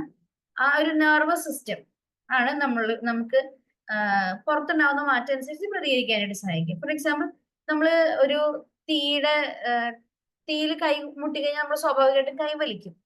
അങ്ങനെ കൈ വലിക്കാനായിട്ട് നമ്മൾ പ്രേരിപ്പിക്കുന്നത് ഈ ഒരു നാഡീകലയുടെ പ്രവർത്തനം മൂലമാണ്. അപ്പൊ ശരീരത്തിലെ എല്ലാ പ്രവർത്തനങ്ങളെയും ഏകോപിപ്പിക്കുന്നത് വഴിയാണ് ഈ ഒരു പ്രവർത്തനം സാധ്യമാകുന്നത്. ഓക്കെ, മൂന്നാമത് നമുക്ക് പഠിക്കാനുള്ള കലയാണ് പേശീകല. സങ്കോചിക്കാനും പൂർവസ്ഥിതി പ്രാപിക്കാനും കഴിവുള്ള കോശങ്ങൾ ചേർന്നതാണ് പേശീകല. നമ്മൾ മസിൽസ് എന്ന് വിളിക്കും. ഇത് യോജക കലയുടെ ഭാഗമല്ല, പക്ഷെ ശരീരചലനം സാധ്യമാക്കുന്നുമുണ്ട്. അപ്പോൾ ചുരുങ്ങാനും സങ്കോചിക്കാനും അതുപോലെ തന്നെ പൂർവസ്ഥിതി പ്രാപിക്കാനും. നമുക്കറിയാം, കയ്യിൽ നമ്മളിങ്ങനെ ഇപ്പൊ കൈ ഇങ്ങനെ നമ്മൾ ചുരുക്കുകയാണ്, അല്ലെങ്കിൽ മസിൽസ് ഇവിടെ നമ്മൾ ബൈസെപ്സ് ഒക്കെ നോക്കുകയാണെങ്കിൽ നമ്മൾ കൈ അനക്കണനുസരിച്ച് ഒരു ഭാഗം സങ്കോചിക്കുന്നുണ്ട്, തിരികെ വരുമ്പോൾ പൂർവസ്ഥിതി പ്രാപിക്കുന്നുണ്ട്. അപ്പൊ ഇങ്ങനെയുള്ള ഒരു ആക്ഷൻ വഴിയാണ് മസിൽ മൂവ്മെന്റ് സാധ്യമാകുന്നത്, ശരീരത്തിന്റെ ചലനം സാധ്യമാകുന്നത്. അതിനെ സഹായിക്കുന്ന കലകളാണ് പേശി കലകൾ. ഇനി നമുക്ക് പഠിക്കാനുള്ളത് യോജക കലയാണ്. ഒരു കലയെ മറ്റൊരു കലയുമായിട്ട് ബന്ധിപ്പിക്കുകയോ അല്ലെങ്കിൽ അതിന് ഒന്നുകൂടി പ്രൊട്ടക്ഷൻ കൊടുക്കുകയോ ഒന്നുകൂടി താങ്ങായിട്ട് നിൽക്കുകയോ ചെയ്യുന്ന കലകളെയാണ് യോജക കല എന്ന് പറയുന്നത്. അതിന് എക്സാമ്പിൾ ആണ് നമ്മുടെ സ്കെലിറ്റൺ, അസ്ഥികള്, തരുണാസ്ഥി എന്ന് പറഞ്ഞ കാർട്ടിലേജ്, നമ്മുടെ മൂക്കിന്റെ പാലം, ചെവിയുടെ ഈ പുറമെ കാണുന്ന ഭാഗം, ഇതൊക്കെ തരുണാസ്ഥിയാണ്, കാർട്ടിലേജ് ആണ്. നാരുകല, ഫൈബ്രസ് ആയിട്ടുള്ള ടിഷ്യൂസ്, രക്തം, ഇതൊക്കെ യോജക കലയ്ക്ക് എക്സാമ്പിൾ ആണ്. അത് നോക്കാം. അസ്ഥിയും തരുണാസ്ഥിയും ശരീരത്തിന് താങ്ങും സംരക്ഷണവും ആകൃതിയും പ്രദാനം ചെയ്യുന്നതാണ്. താങ്ങും സംരക്ഷണവും ആകൃതിയും, ഇത് മൂന്നും പ്രൊവൈഡ് ചെയ്യുന്നവരാണ് അസ്ഥിയും തരുണാസ്ഥിയും. അപ്പോൾ സ്കെലിറ്റൺ എന്ന് പറയുന്ന നമ്മുടെ എല്ലുകളും അതുപോലെ തന്നെ കാർട്ടിലേജും രണ്ടും ഇതിന് ഹെൽപ്പ് ചെയ്യുന്നുണ്ട്. ഇനി നാരുകല എന്ന് പറയുന്നത് ഇതര കലകളെ തമ്മിൽ ബന്ധിപ്പിക്കാനാണ് ഉപയോഗിക്കുക. ഒരു ടിഷ്യൂവിനെ വേറൊരു ടിഷ്യൂവുമായിട്ട് ബന്ധിപ്പിക്കാൻ വേണ്ടിയിട്ടാണ് അത് ഉപയോഗിക്കുക. ഇനി പദാർത്ഥ സംവഹനം, രോഗപ്രതിരോധം തുടങ്ങിയ കലകള്, തുടങ്ങിയ ധർമ്മങ്ങള് ആരുടെ ഭാഗത്താണ്? രക്തമാണ് നിർവഹിക്കുക. രക്തത്തിന്റെ ഫങ്ഷൻസ് ആണ് പദാർത്ഥ സംവഹനം, രോഗപ്രതിരോധം എന്നിവ. ഇനി ശരീരത്തിലെ ഏറ്റവും കൂടുതൽ കാണപ്പെടുന്ന കലകളാണ് നമ്മൾ ഈ പറഞ്ഞത്. ഇവര് ശരീരത്തിന് ഒരുവിധം ഭാഗത്ത്, ഇപ്പൊ രക്തമൊക്കെയാണ് നമ്മുടെ ശരീരത്തിന്റെ എല്ലാ ഭാഗത്തും ഉണ്ട്. അങ്ങനെ ഏറ്റവും വൈവിധ്യമാർന്ന ഭാഗങ്ങളെയാണ് നമ്മൾ ഇതിൽ ഉൾപ്പെടുത്തിയിരിക്കുന്നത് കേട്ടോ. അങ്ങനെ യോജക കലയിൽ ഉൾപ്പെടാതെ മാറി നിൽക്കുന്നത് പേശി കല മാത്രമാണ്. മസിൽസ് വേറൊരു ടൈപ്പ് ഓഫ് കലയായിട്ടാണ് നമ്മൾ കൺസിഡർ ചെയ്തിരിക്കുന്നത്. ക്ലിയർ ആണോ ഇതുവരെ പറഞ്ഞത്? നമ്മളൊരു 3-4 ടൈപ്പ് ഓഫ് കലകൾ പറഞ്ഞു, അതിന്റെ ഫങ്ഷൻസും പറഞ്ഞു. ഇതുവരെ പറഞ്ഞത് ക്ലിയർ ആണോ? സംശയം എന്തെങ്കിലും ഉണ്ടെങ്കിൽ ചോദിക്കാം.